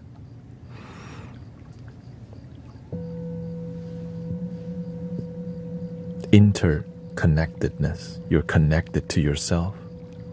Even if they dump you, the one person you don't dump is yourself. You still got you. Most people don't have that inner connection, so all of our life we go around chasing the booty, chasing romantic relationship, chasing somebody to love us. Come on, I don't want to die alone, please. You need to learn to count yourself and learn to love yourself. If not, then you're going to be miserable. When you don't love yourself,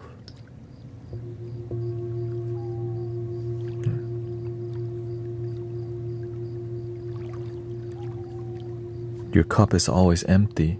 Please fill my cup. Love me. Let's go hang out. Let's go hang out. Come on. Here, I'm going to smoke you out. Let's go. You dress to impress, right? You dress for other people to know, oh, you fine, right? Oh, every compliment. But then it's never enough because it's not from you, right? Now your drink is empty. Now you need more people to fill your cup. So you have to maintain a life where people notice you and worship you and look up to you. Instead of you learn to be complete with yourself, you chase that hopeless disconnect that is quickly fleeting, like fast food relationship, like a drive-through window, in and out. They call it quickie.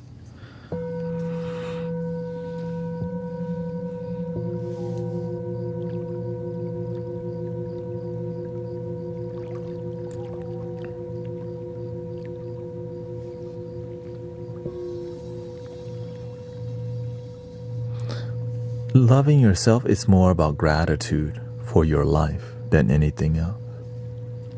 Right? Imagine this.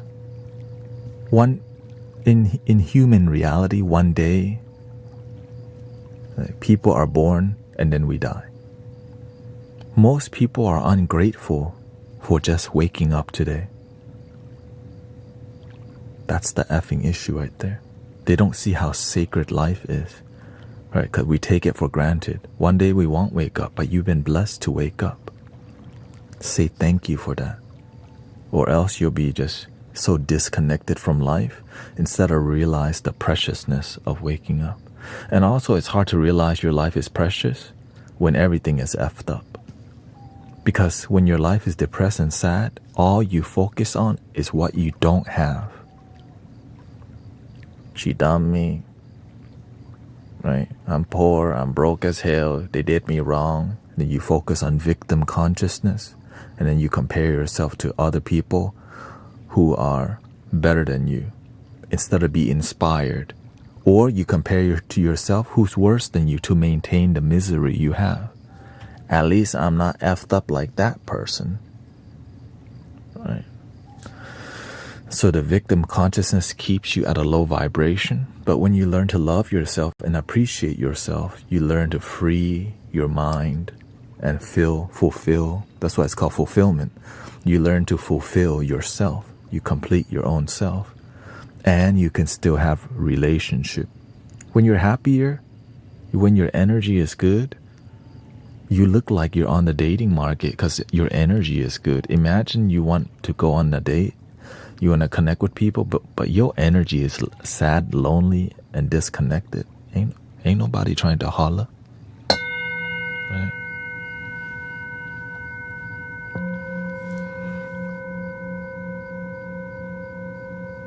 But when your energy is good, you got a positive attitude, you have wisdom, you pay attention, you respect people, right? That's quality connection. But immature people will look for immature connection. I just want a quickie, no vibe. I don't wanna be loved, I don't wanna be loved. I just want a quickie.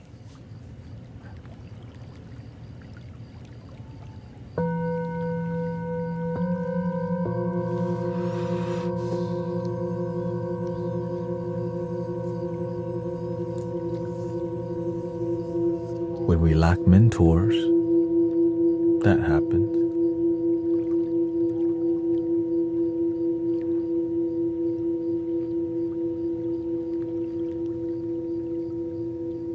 Right, when we lack community and mentors to help guide us and parents to guide us, because everyone else is doing it, sure, we're doing it, right? That's why whenever I heard the term side piece, like you have a side piece. Oh. Right, you have a main relationship and you have a side piece. I couldn't believe people call each other a side piece. Like a secondary, quickie relationship. That's why I don't use, right? When you don't use that language, it's not in your life. So the more you adapt language that's toxic and you use them, then you start adapting these energy. That's why I don't use the word gaslighting. What's the other word? Cesspool, right? Whatever these new word, all these low vibration language that people use too much to talk about people, it keeps you low, negative, to maintain this negative, story going.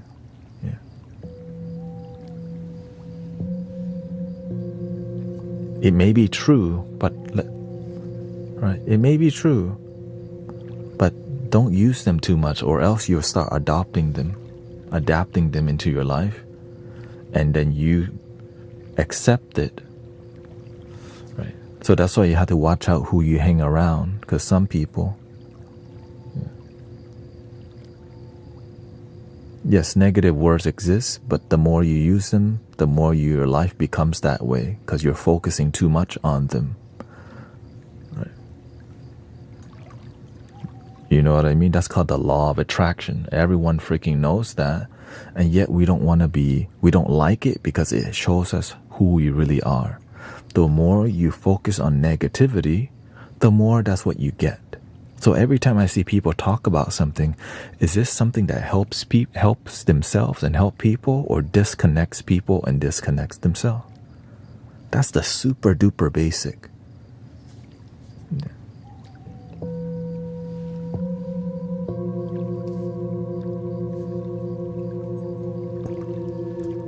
We're not saying negativity doesn't exist. But if you keep focusing on it too much, it becomes your whole life and identity. I want to see you be happy and genuine and grounded.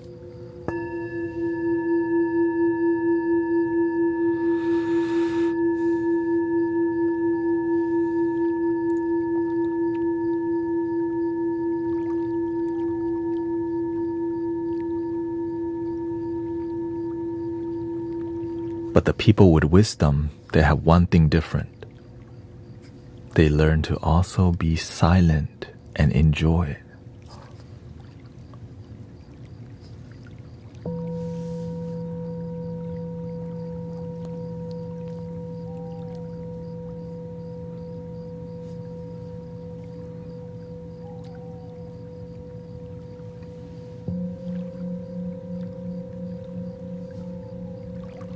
That's one piece that's missing.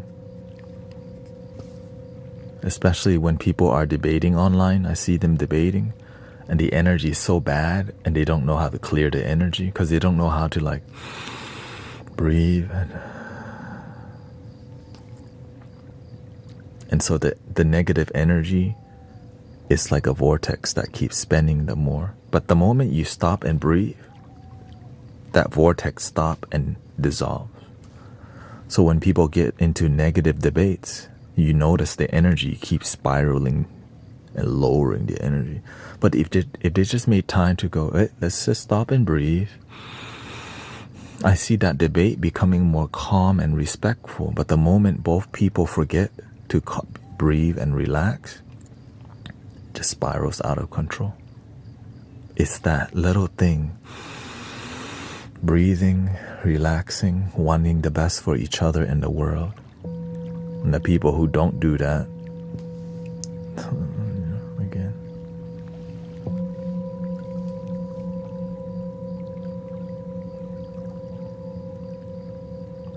Yeah.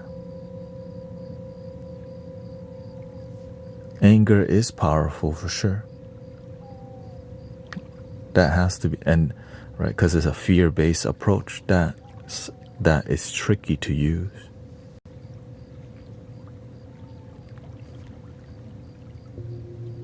Because if you're using anger, there's a way to hold people accountable. Like, you're gonna go do that again? Like, you said you would quit smoking months ago, and you're still vaping today. Right, so using a little firmness helps to hold people accountable. Like, you said you want to quit, your lungs feel bad, your gut is feeling terrible, and you're still vaping. Right, that attitude sometimes makes people go, you're right. I'm ready to make a change. But it has to be delivered with precision, or else you end up just hurting people with anger. So if you don't know what you're doing, don't use anger. It's a difficult skill to use.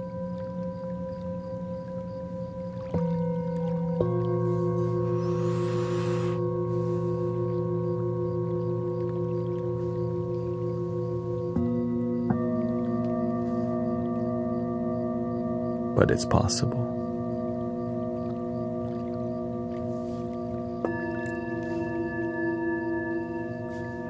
But if you use anger and you destroy people's life, it's gonna come back to you anyways. You F people up, you F yourself up. You plant mango, you get mango.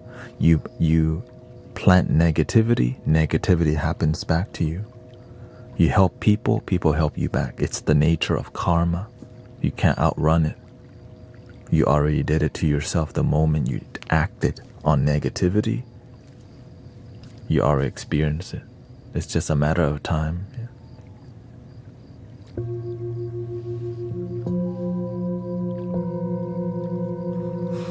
Do you know the dead circle of the ants?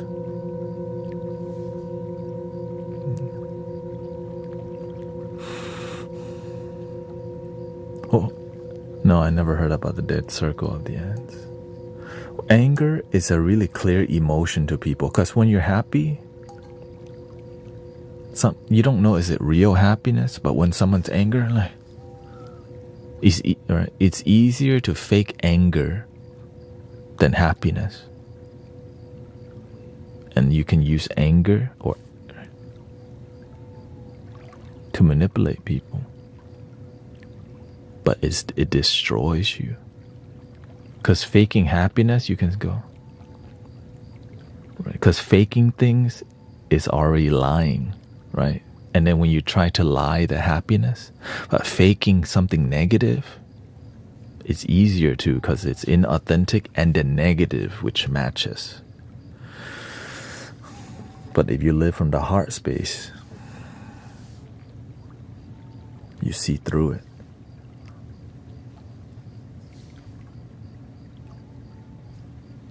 Meditation helps with your intuition, brother, sister.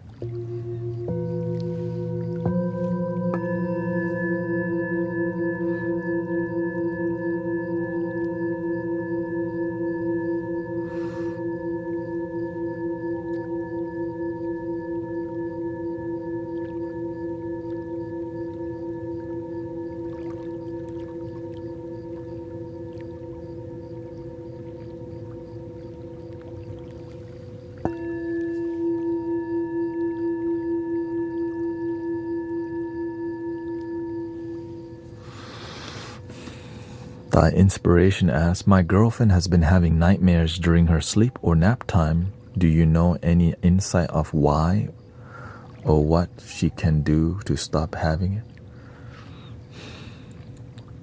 If you have nightmares constantly, it's a reflection of how you're living your life.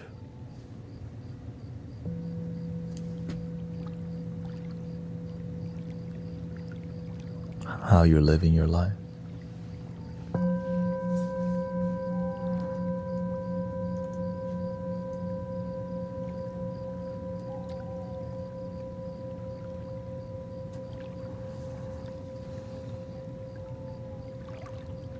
Oftentimes, first of all, when somebody has constant nightmares, the life that you're living is disharmonious. So when you go to bed and your mind's trying to organize, there's just so much to organize that it doesn't. And sadly, a lot of the times that happens is because there's substance involved. Lots of caffeine, vaping, and other substance that when you go to sleep, keeping your mind up late at night, even though your body is asleep, but you have, right? And it could be pharmaceutical and things affecting your sleep without you realizing it.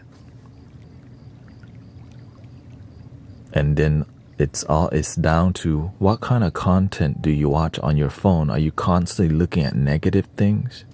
Are you constantly looking at people complain about things? Are you, when you're with your friends, are you constantly in a negative cycle? And how do you cope with that? Do you smoke? Do you eat to cope with it? Because something's not happening, it's called healing's not happening. That's why the nightmares is just a reflection of what's happening in the life.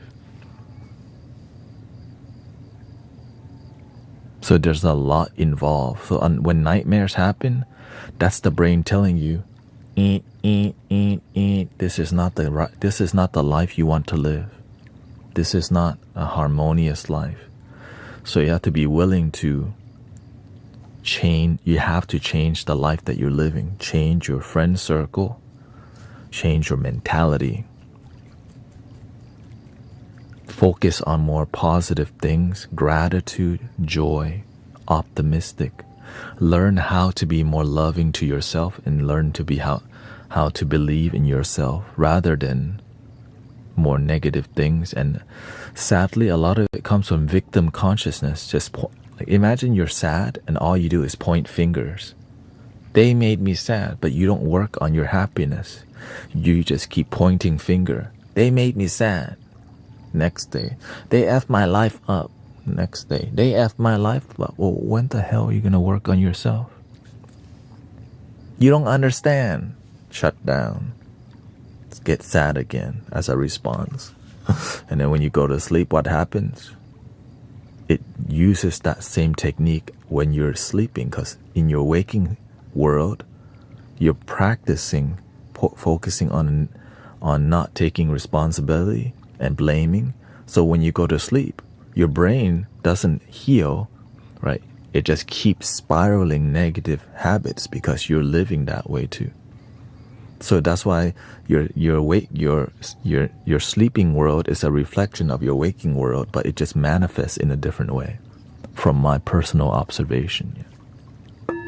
Because I used to also have nightmares, because I kept focusing why my life sucked. Like, oh God, lots of dark thoughts and lots of alcohol, smoking, drinking, and just surface level connection.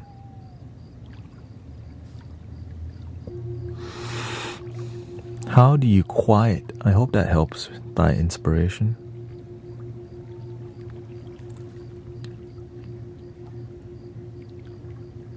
How do you quiet? Oh, thank you, Dancing Aurora. How do you quiet negative self-talk?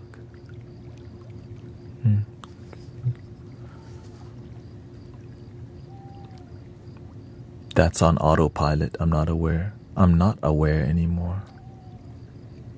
What do you mean I'm not aware anymore? I used to have constant negative self-talk for myself. You have to replace it with conscious, positive self-talk. Right? If you're naturally thinking negative, you can consciously practice positive thinking, which is called positive affirmation or gratitude. Just be focusing on that all day. Thank you for my breath and my life, because it keeps me alive. Every time your mind gets negative, have a response plan in your pocket. Pull it out and go. Number 1, breathe. Take your time. For real. Then step 2, negotiate with yourself towards positivity, because you're working on being a positive person. Do your best. It's not worth it. I'm tired of living a negative mentality life. I'm ready to be more positive. Step 3, breathe again. Say positive affirmation. Step 4, I'm ready to live a more fulfilled and happy life.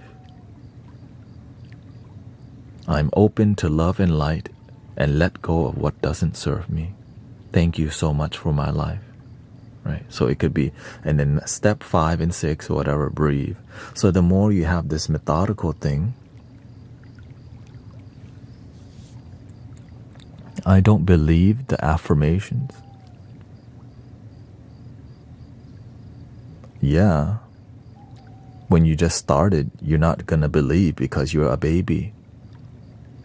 But a baby, when it learns to walk and the baby like, all right, shoot, but I wanna walk.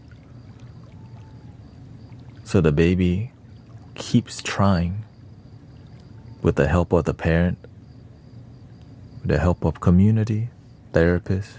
Yeah, therapy helps. That's why we have therapists, sound healing,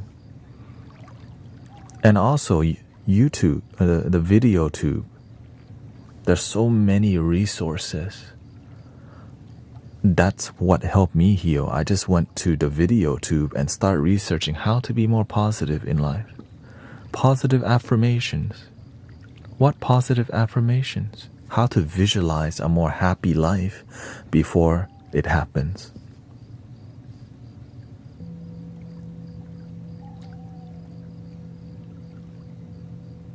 If you just commit to your life for 1 year, every day, just commit to love, light, joy, your life would transform completely. Just commit to yourself like deeply for 1 year. That's it. At the end of that, you'll realize, why would I want to stop at 1 year? Why don't I commit to improving my life for the rest of my life?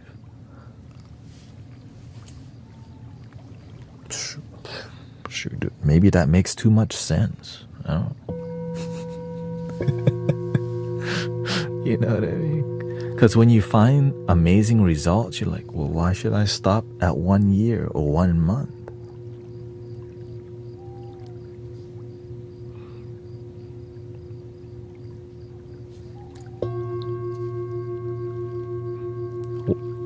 Yeah. So you just gotta do what you can, right? My first spiritual devotion was like, okay, I'm gonna meditate for 3 days straight. But before that, all right, I'm gonna try meditating 8 minutes, because I want to do 30 minutes, but I never get started, or I get started, but then I don't continue. But I could do 8 minutes for 3, right, in the morning and the evening. Wake up, 8 minutes.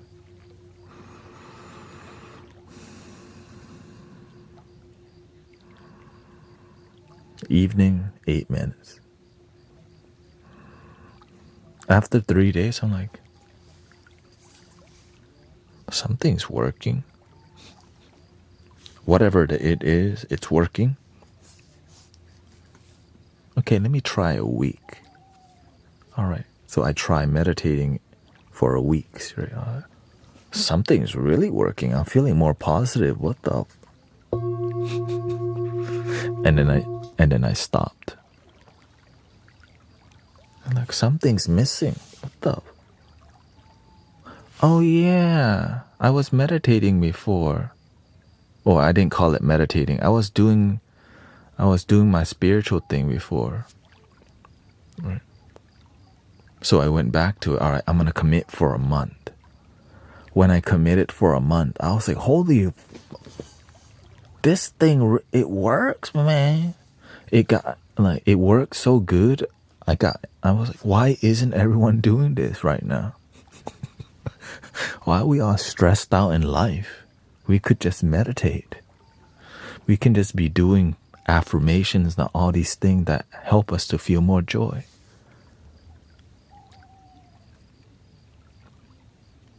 So that's what I live my life to do now. Help people with that. 10 years later. Let's just say 8 to 9 years later.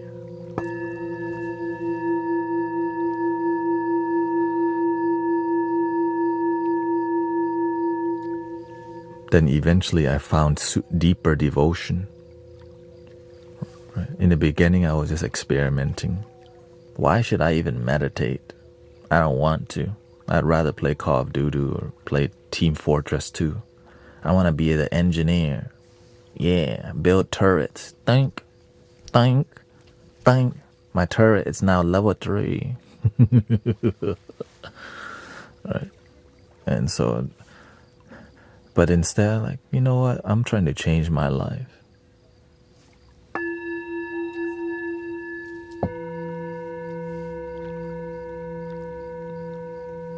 I learned earlier on, man, if you just commit yourself to something for a long time, eventually you'll be the best at what you do if you just are willing to commit to something.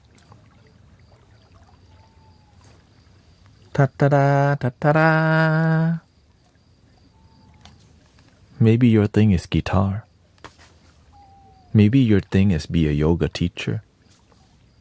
Maybe your thing is start yoga studio. Maybe your thing is start a small business. Maybe you love baking, right? If you just commit to baking for 10 years, right? Or at least like commit to baking for a while, but make sure you pick something you actually love. Right? Follow what you love because it will end up making money anyways. It'll end up making money anyways.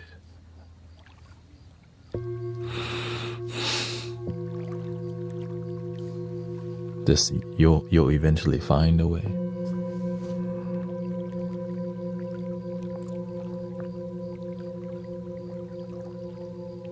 Because people people are inspired by people who are inspired rather than people who are more business driven. Right? The genuine enthusiasm for what they do inspires people. Right? Like when people come here and they hear me talk about the flutes, they're like, shoot, I'm trying to buy a flute today. You know what I mean? Like, shoot, I'm trying to buy some singing bowls today, bro. I'm trying to get some new microphones now.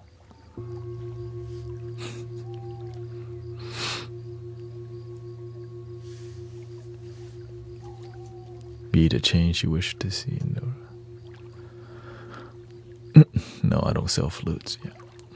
I do send people flutes who are committed. Have you tried yoga nidra?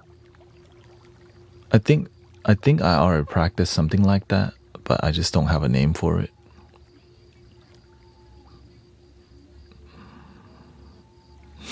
You know.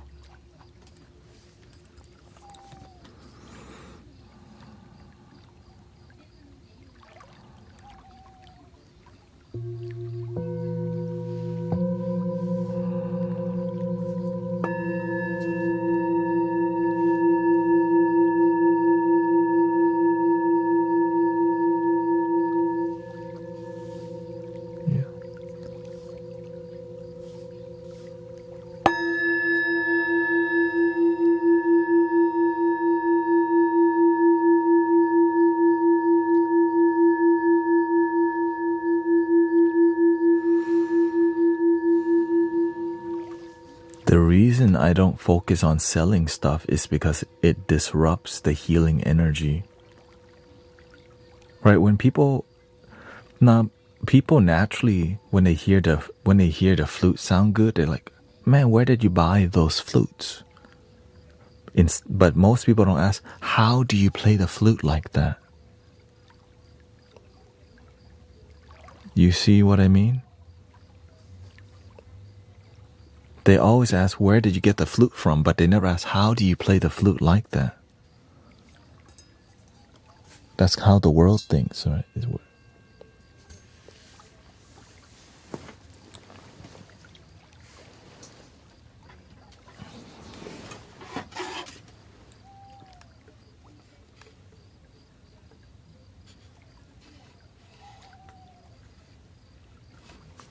I have a good-natured advice TikTok video until they say sign up for. Exactly. That is what is prevalent everywhere. Link in my bio. We have a running joke called link in the bio in here. Like I really wanna help you, but I don't want to give you all. I need to gatekeep my knowledge so that you can check out the deeper knowledge in my bio where you can get a private one-on-one. I can only give you my best privately, but not out in public because it's not profitable to help people up front.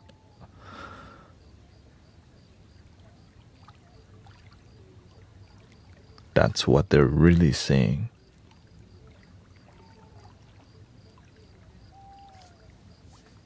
Level 2 knowledge, yeah. Level 2 knowledge in bio. I can't give you high level knowledge now because that's how their teachers taught them. That's it. Don't hate the player, hate the game. They learned from another teacher they had to pay for, and that knowledge that they got was probably hundreds of dollars, maybe thousands. Right? And so of course they just continue the tradition of spiritual business. Right? Like Reiki. Unless you can find a great Reiki teacher and all these things. Link in the bio. I take being a safe space and great pride in having others trust means more than any amount. Yeah. And the reason also is because we have visions about great money in our life where we have to maintain our life. Like we have to chase the money because we've designed our life to have so many bills because, so it's in conflict.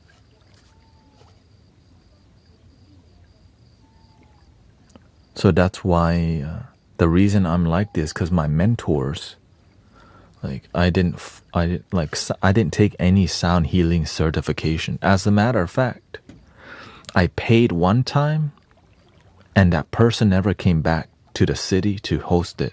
So I just gave them free money. And I bought singing bowls from them, and they got what do you call it? They got commission. So imagine they just take your money, they didn't come teach you anything. And that's what made me get like, what the? So I've never been formally taught in sound healing because the universe says, you don't even need it. Just follow this thing, you'll figure it out. But sadly, if you want to be part of the mainstream consciousness, you need certificates. Yuck.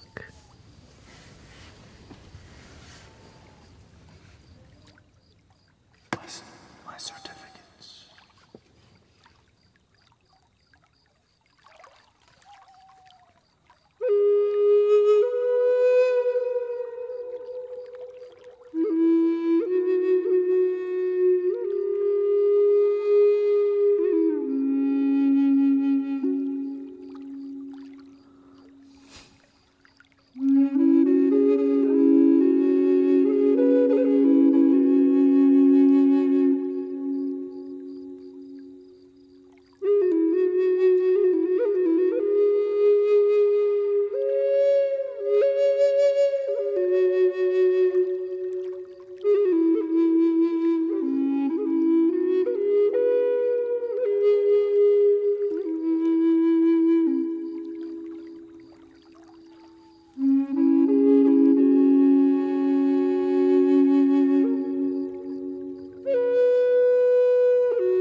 3 years.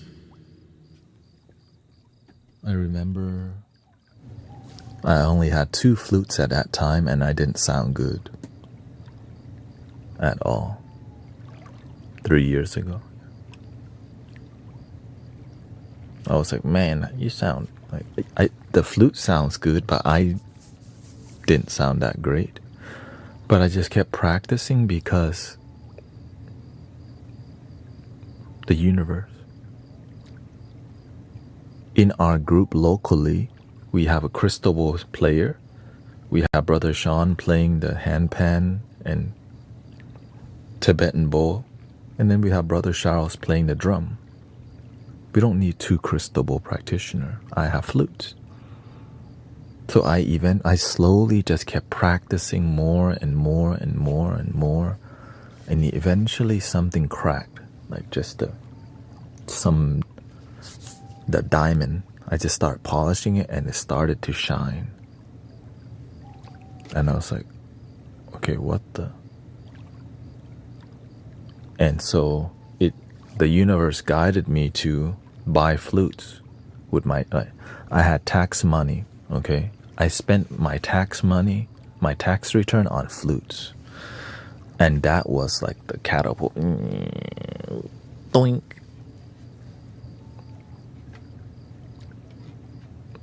And then I practiced more and more and more until because I don't want to sound like crap. Whenever I'm doing a sound healing journey, I don't want people to like, oh shoot, that's off tune as hell. That means I'm not doing a good job. When I'm singing and my voice is like not constantly peaceful, you're like, oh shoot, a cat just died. No. Oh, I'm working on it. Sorry. Yeah. So I just, but I'm willing to sing off tune because it leads me to singing on tune. I'm willing to play the flute like, oh shoot, because the universe gives you a platform. Because everything I do is for free. They didn't pay to be there. So it made me go, it's free, yeah. You can complain all you want, but you didn't pay to be here, so I'm gonna do what I want. And over time, I just got better. Yeah. Some days.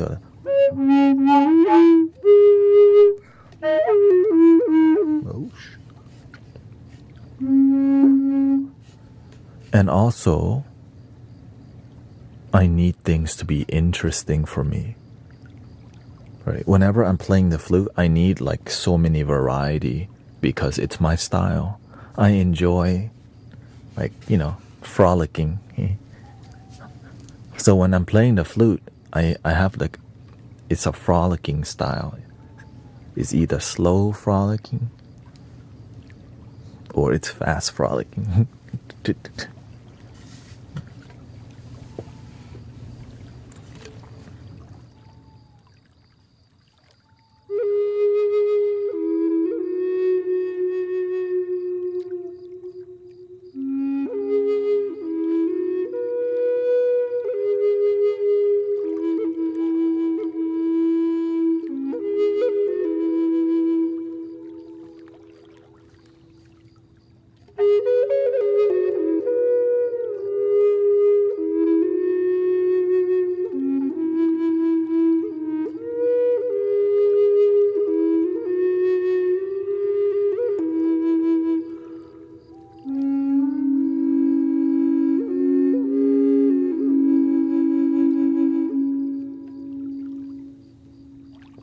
So my style is about emotion and variety. Because my brain is very fast. So that variety and emotion helps me to be here rather than here. So it merges, right? So that's why you see me start simple. But the simple is from the heart. But the flicking, that makes my mind happy.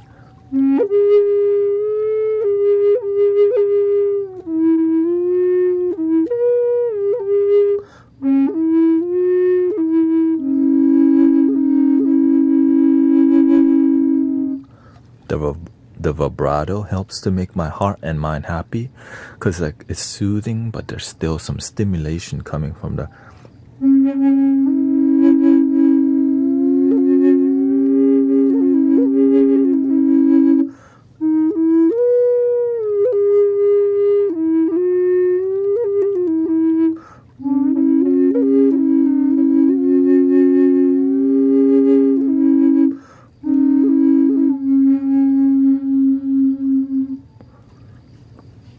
If you just practice every day and you try a new technique, you'll get, I just play it every day and I try new things all the time, which is why you hear the uniqueness coming from like the pitch bending.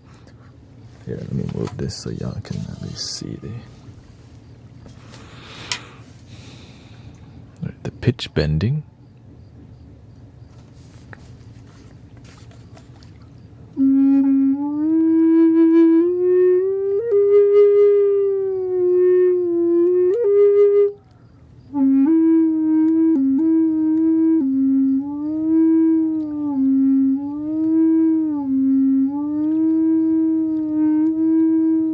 Right, just one hole right there. You could do like 5 things with just one note. Right,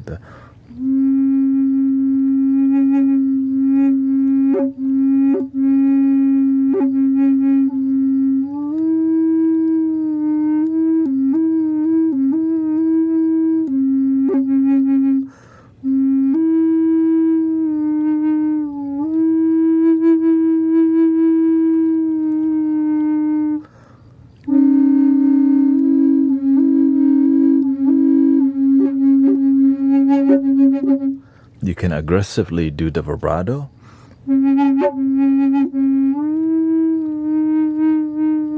You can also gradually reduce the vibrato.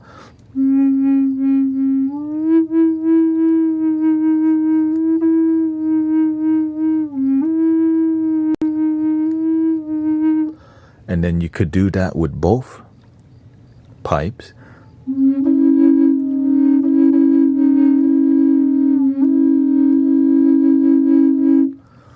So the best way to get the vibrato is you just play one note.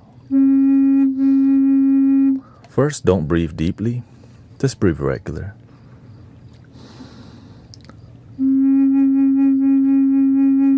And from your stomach, as you do that more, you'll be able to do that longer.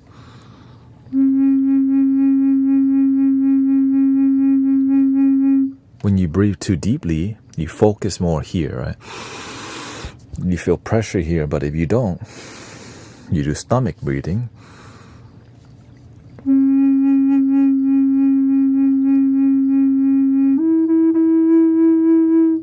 And I'm not flicking my tongue or anything. I'm not doing the. That's tongue.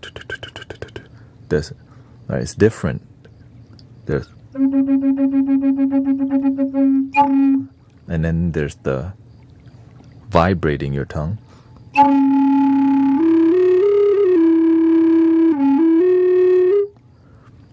The vibrato comes from the.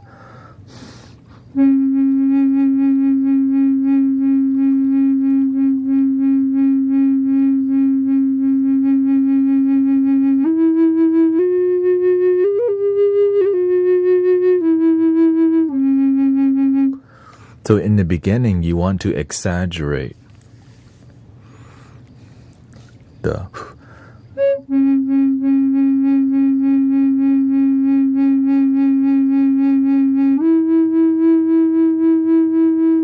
Thank you, Amber.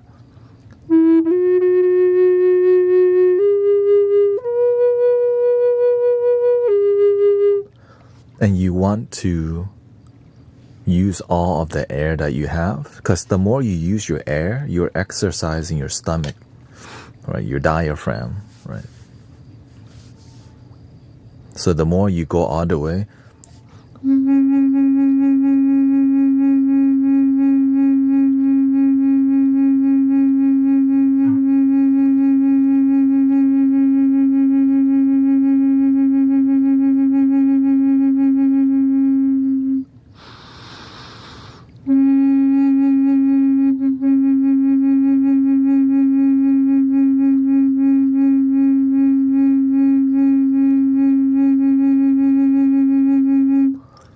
In the beginning, you want to do any rhythm, but as you get better, then you can start doing the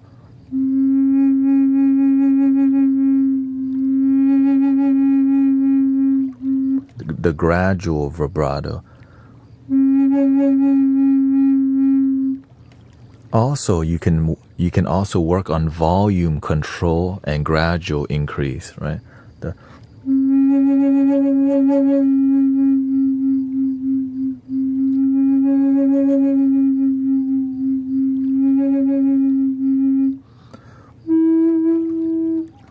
and when you're doing this a lot, liquid builds.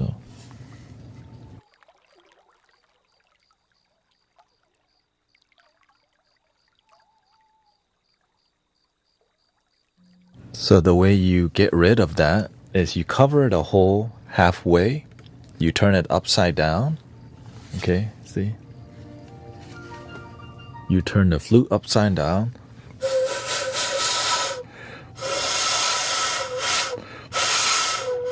And that's how you get rid of the saliva quickly. Right.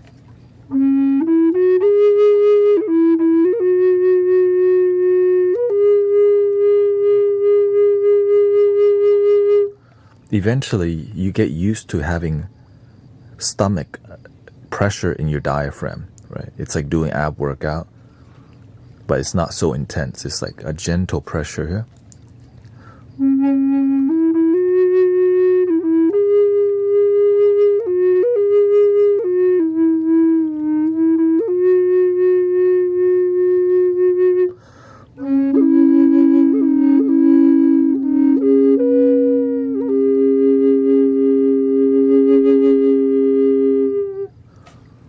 Which that required all of my air, right?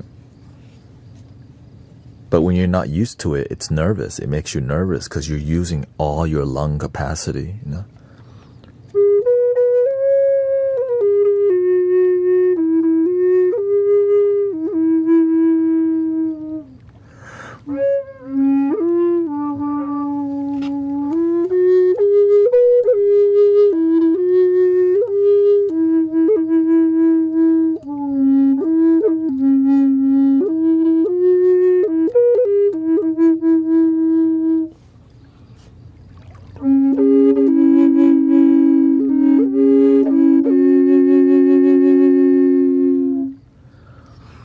And as you can see, I'm always working on fading everything in and out because that fade makes everything so professional, right? It's a bunch of little details that add up and then making it look easy by not looking so like...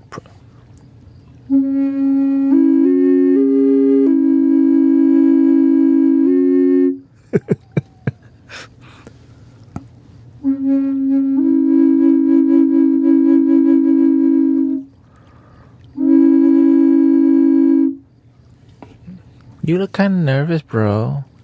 Sister, why you look so nervous? Relax. Right, the part, that's the last part, you have to sell it by making it look easy.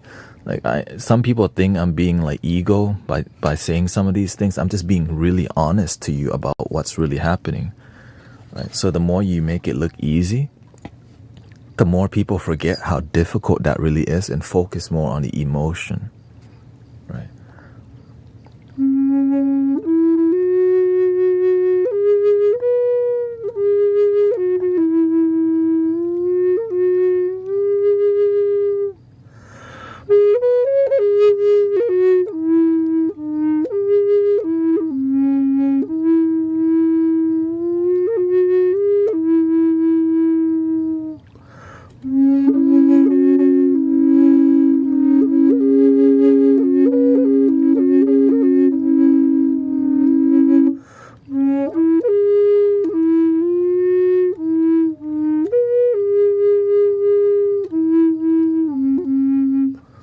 And then when you add reverb to that, here comes the tears. Here comes people's melting. Yeah, flauta nativa.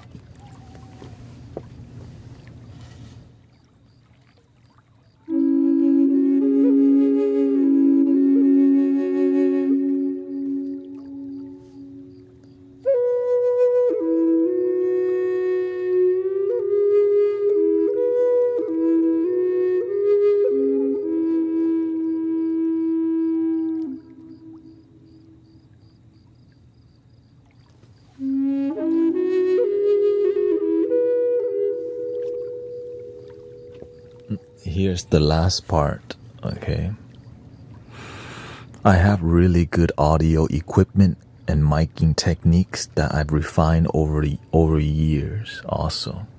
That has to be said. It took me a long time to figure out how to make it sound good live in person and online. Because in the beginning it didn't sound like this, but over time I'm like, how can I make it sound the best that I can? So that's what you're listening to 4 microphones right now if you're not aware, and it's picking up. So some of the sound comes out here. Some of the sound comes out around this area. The sound breaks here, and it like does this cone thing here. Wink. So when I play down here,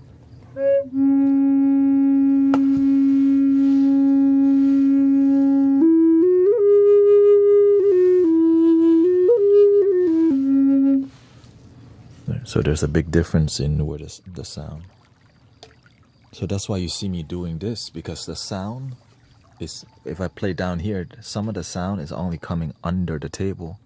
When there's good sound that needs to at least hit this bowl, when the air hits this bowl, it bounces and reflects to these two microphones.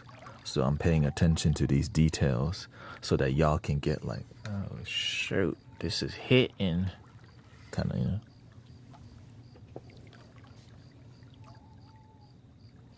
Real talk.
So the really good sound come from over here, but what makes it sound more full is getting some of the air here, but not letting the air sound dominate the sound from the sound hole right here, right?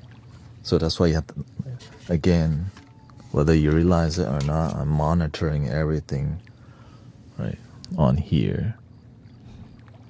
See the sound down here. So it's a lot of awareness of what's going to your ear. And also even my distance, right? If I notice the sound's getting too hazy, what DAW right now I'm not using any DAW. What I am using to compose music is called a loop station. Right, that's what you're hearing from.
But of course, most people just like the bowl and relaxation and a side of flutes. You know?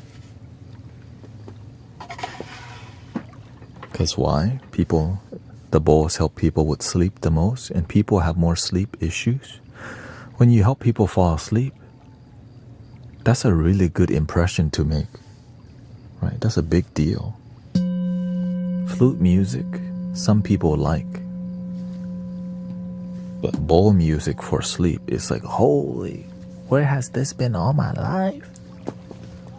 You know what I mean?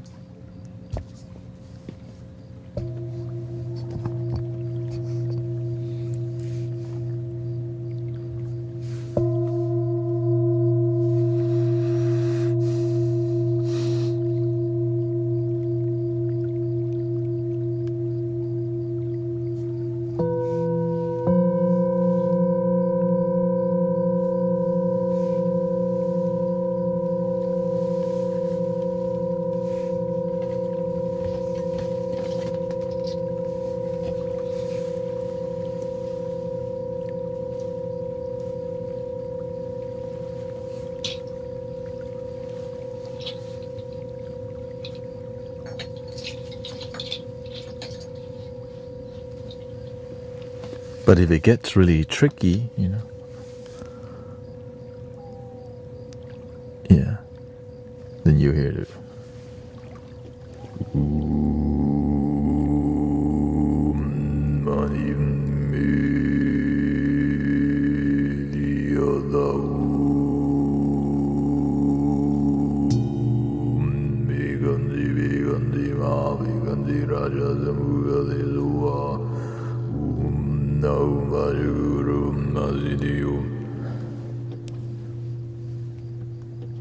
I only do that when it's appropriate, because people don't know what that is. They don't know how to listen to it. But the people that do, you're like, more.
So you have to know your audience, right?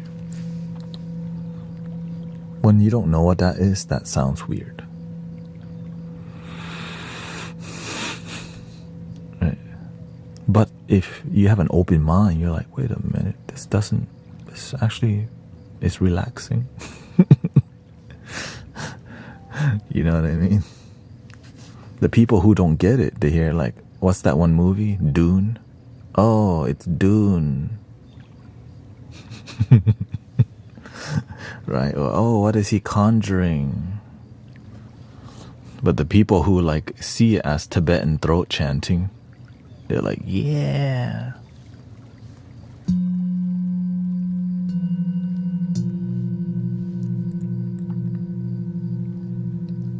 That being said, let's do a little bit of, I kind of miss it. I think we should do some of that. What do you think?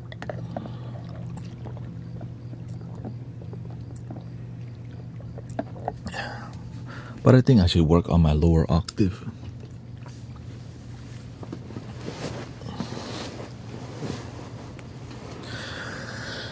and drum, because that's what is the most inspiring thing to me right now. Do you have throat chanting in Burma? No, they don't. Theravada doesn't do throat chanting. They do Idibiso Bhagava Arahang Samma Sambuddho Vijajarana Sampan. It's more nasally. Sugatoro Gavitu Anitoro Purisa Thammasarati Sata Deva Manusarang Buddho Bhagavati Arahang Samma Sambuddho Bhagava Buddhang Bhagavantang Abhivatemi. Because I grew up with Theravada Buddhism. But I just follow love that works.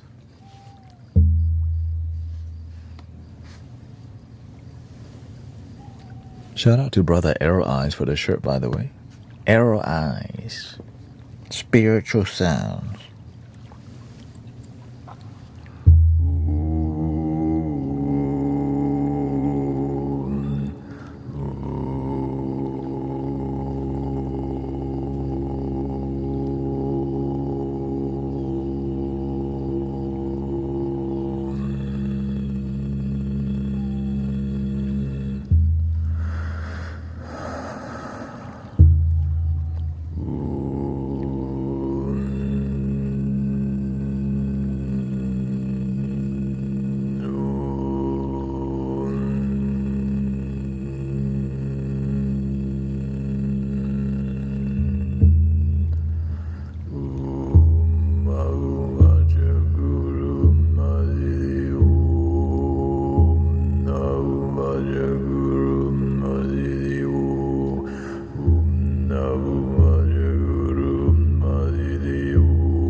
So the reason why the throat chanting happened, before there was Buddhism in Tibet, they used a lot of black magic that was destroying people. This is a protection mantra. It's like a fortress. It's like a fortress that protects you from all this negative thinking, negative, right? The more people believe in black magic, which is just negativity, right? Negative thoughts that are demonic, it exists. But the more you have something stronger, a positive chanting light, which is like Gregorian chanting. Oh, Ave Maria. Every culture has their own way of like a sound protection. Bells, frankincense, incense, all these sensational sounds and smells that help you to be more present. But some places just had a lot more negative energy, so you're going to need a lot more energetic, which is why this is called Tibetan singing bowl. So it comes from a place where it was needed. More magic, healing vibe was needed. Yeah. Because they call it bon. Bon. Bon. And actually a lot of the black magic still exists, even more surface level, like brujeria, that's negative, right? There's also people who do positive things, but it can be, it's unclear because you don't know, right? You don't know. But when you keep it pure, right? A lot of brujeria, you have to give money for it to be done. So that's already a big like, wait, what? Right? The medicine man and women in the past, you just help each other, take care of community.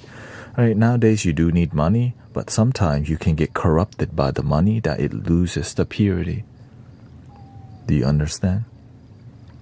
A lot of brujeria and black magic is done because greed and desire, right? Or the need for revenge. And I really want that person, but they're taken. here, let me play the brujo or the bruja to get what I want. And so it exists in the community because people believe in it. But there's also the opposite. Yeah. Do some Tibetan monks engage in magic? The ones that do, I mean, it depends on how you define magic. Love is magic. Waking up is magic. Breathing is magic.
Whenever trying to go to the lower octave, you have to let your throat rest.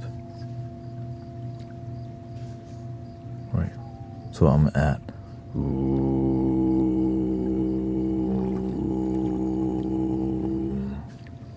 C right now, but I'm forcing my throat too much, which is preventing me from vibrating my throat in a slower manner. So I need to drink a little water and just lubricate here.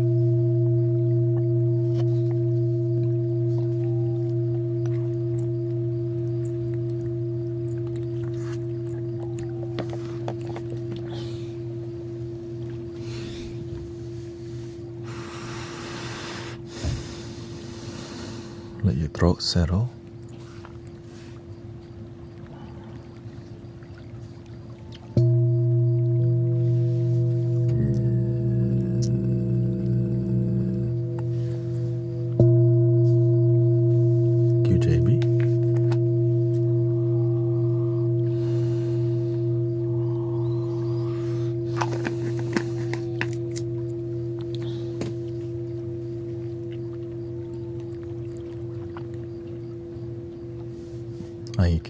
I usually first keep your body really still and just start right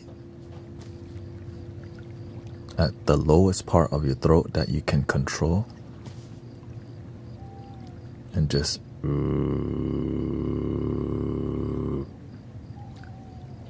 see what I mean?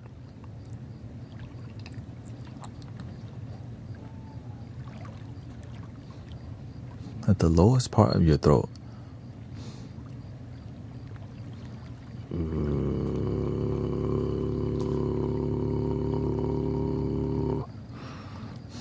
Yeah. Eucalyptus.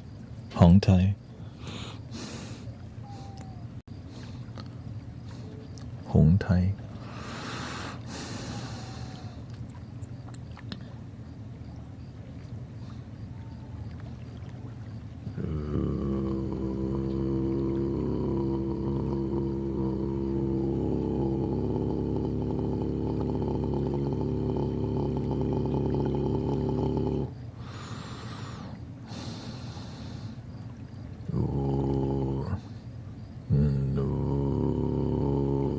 Try not to move your tongue too much in the beginning, because you want it to, because moving anything takes you away from the root of the lowest part of your throat that you could vibrate. For example,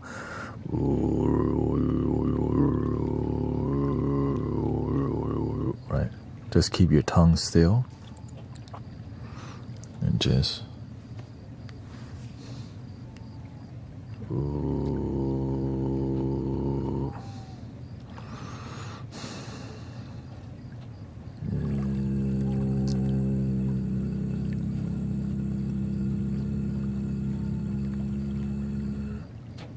when it stops vibrating and it gets flat, then you just stop. Relax it. This bowl is in the key of B, right, lower than my tone.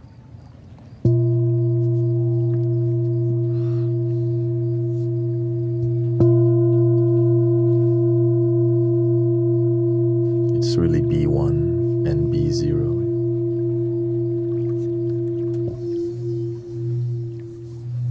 Or B2, excuse me.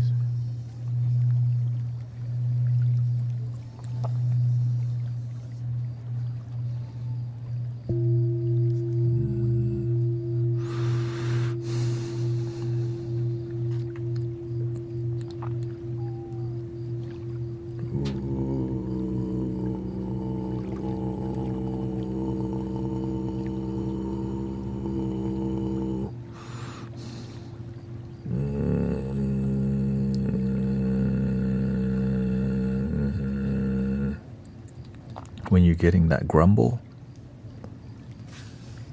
it's gonna be itchy at first, right?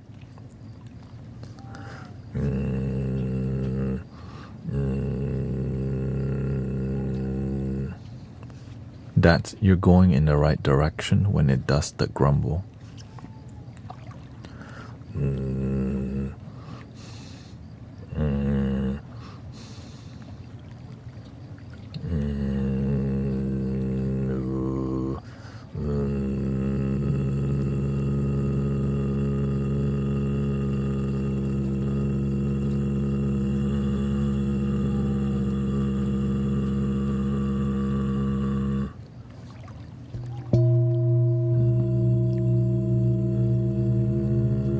Because when you warm that up, when you get that technique, then you could lower it easier. But getting that grumble,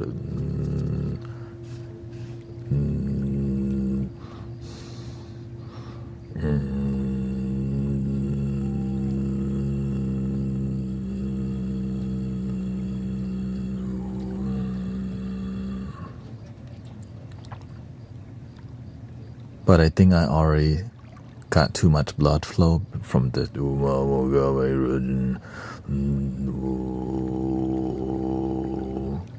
yeah. I already exercised it, so now I just have to wait for it to rest, and I'll start again.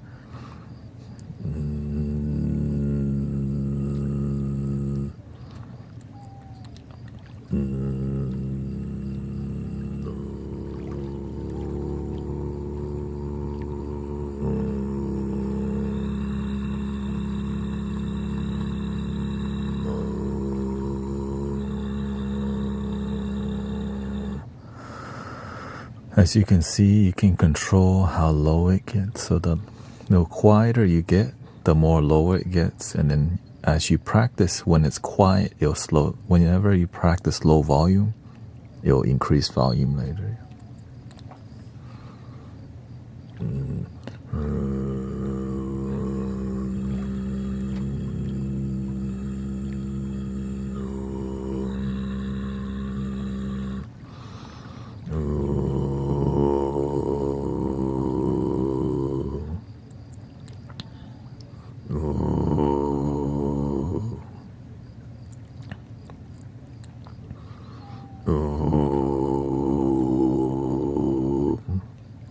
Not that raspy, yeah. Usually whenever I do the low tone, I don't do the whole mantra journey. Because what that does, it brings too much blood flow everywhere around my vocal cord. When you're going really low, you want to keep everything else relaxed, but just kind of focus on this one spot. And just, right, when you go, when you're going that technique, it's like you're dropping into a particular part of your throat and just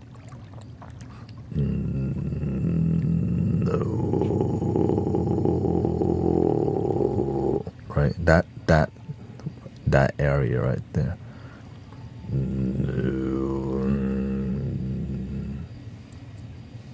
Anyways,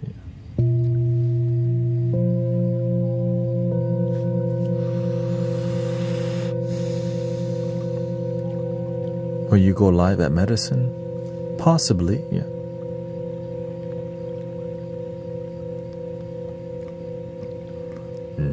But you don't have to go that low. Just getting to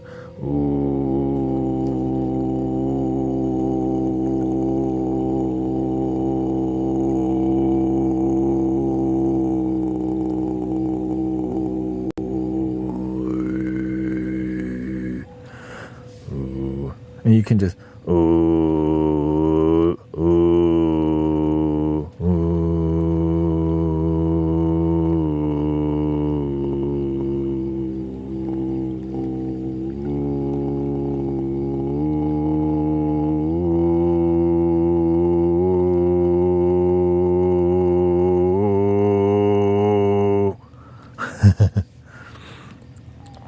it's more fun with reverb, by the way.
That's too much when it starts warbling too much.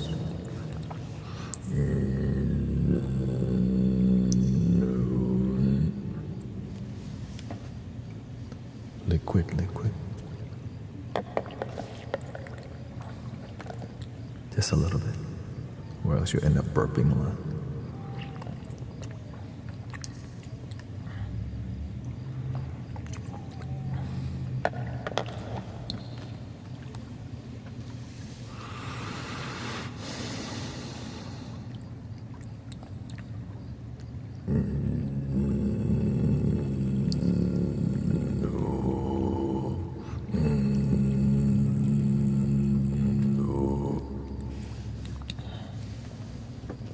Would you practice any certain word?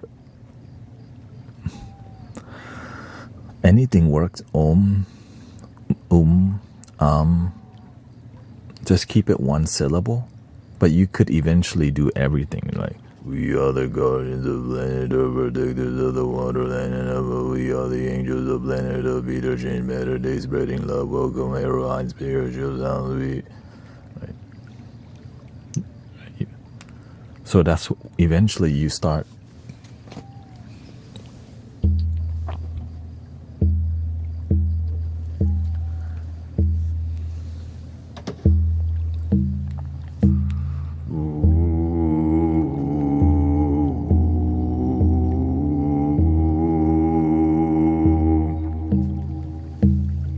We are the guardians of planet Earth, protectors of the waterland and above. We are the angels of planet Earth, man be the change, meditate and spread in love, friend. We are the guardians of planet Earth, protectors of the waterland and above. We are the angels of planet Earth, man be the change, meditate and spread in love, friend. We are the body of body, protectors of the waterland. We are the angels of planet Earth, man be the change, body, and spread in love, friend. We are the guardians of planet body, body, waterland, body, we are the angels of planet Earth, man be the change, meditate and spread in love, friend. We are the guardians of. Yeah. The more you practice, but you have to learn to be patient with your practice, because sometimes you want to sing more, but your throat is inflamed. So you have to learn to be patient and start.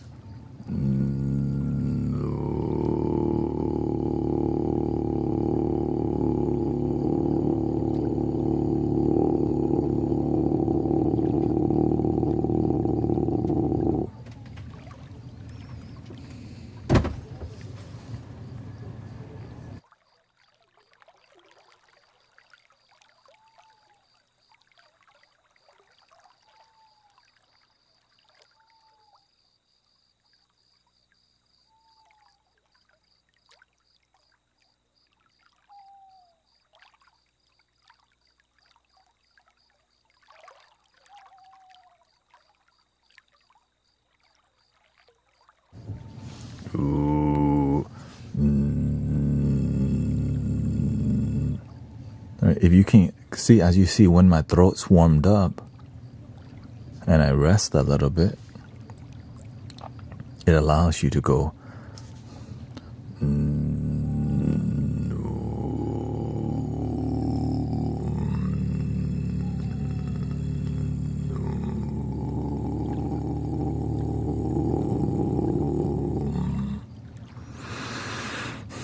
And then if you turn the reverb button on,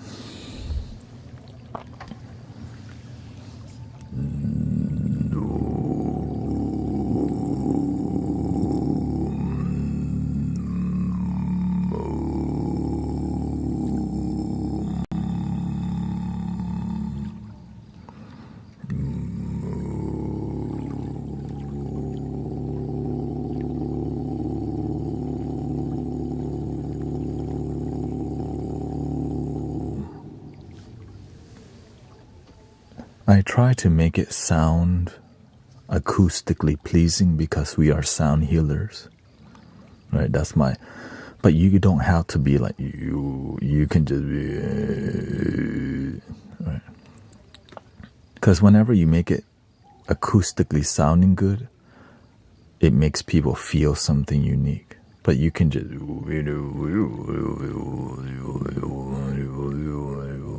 right? It's just every lineage is different. Yeah.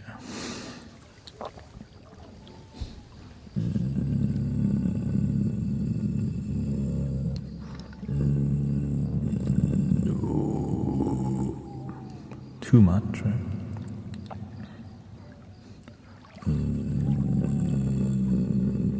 Too much still. Drink water.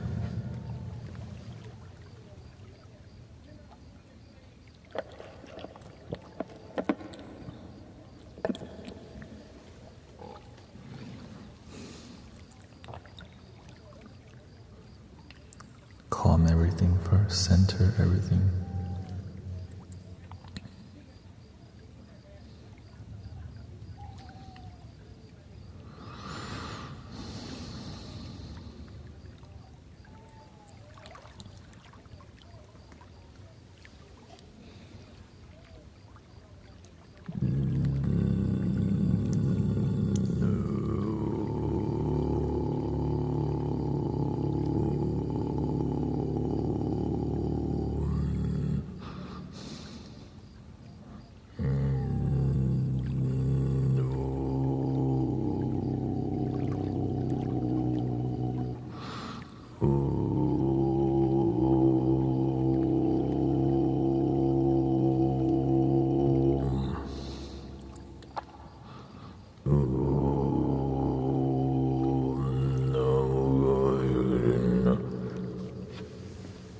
Another discovery I did.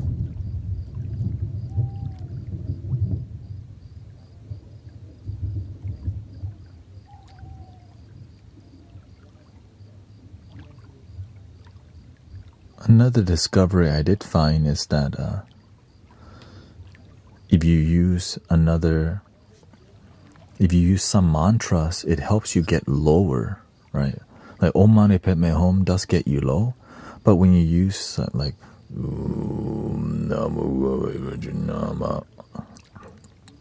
the Padmasambhava Guru Rinpoche mantra, the fierce guru, right? Using that mantra helped me to get lower, right? It's just a syllable.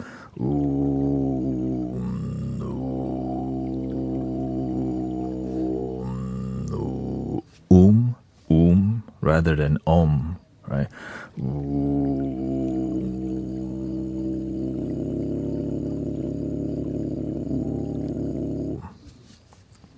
Yeah, I think that was something.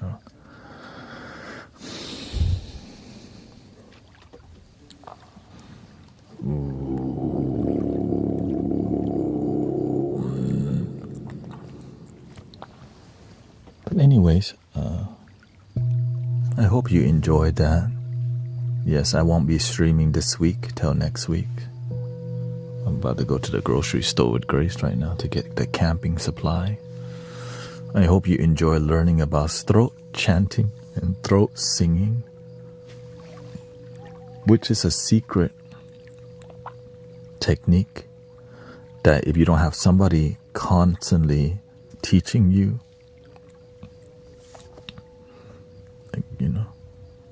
it takes time and practice, and it's not casual, right? And if you do it with ego, you won't get there anyways, because people with ego, they don't have patience. So you end up, so that's why you want to stay humble and stay devoted and be a practitioner. It's not like whenever I'm throat chanting with you, it's not casual thing that I'm doing. Right, something that's very sacred, and the stream, right, the intention we're on here.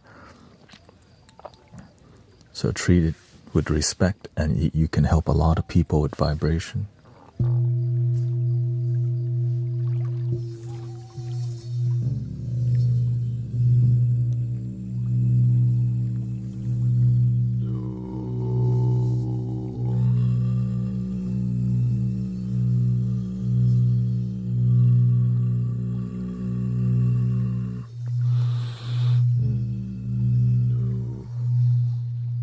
and have fun. At the end of the day, the more fun you have, the more you're going to be inspired to do it. Right? Just remember to stay humble, because if you don't, you end up hurting yourself. You plant mango, you get mango. You plant ego, you get ego. You plant love, you get love. Yes, I'm on golf now. Yeah. And I think they leave the baby at the hospital for the first month, right? So we'll be visiting baby soon. Okay, here we go. 3 ohms. Breathing in.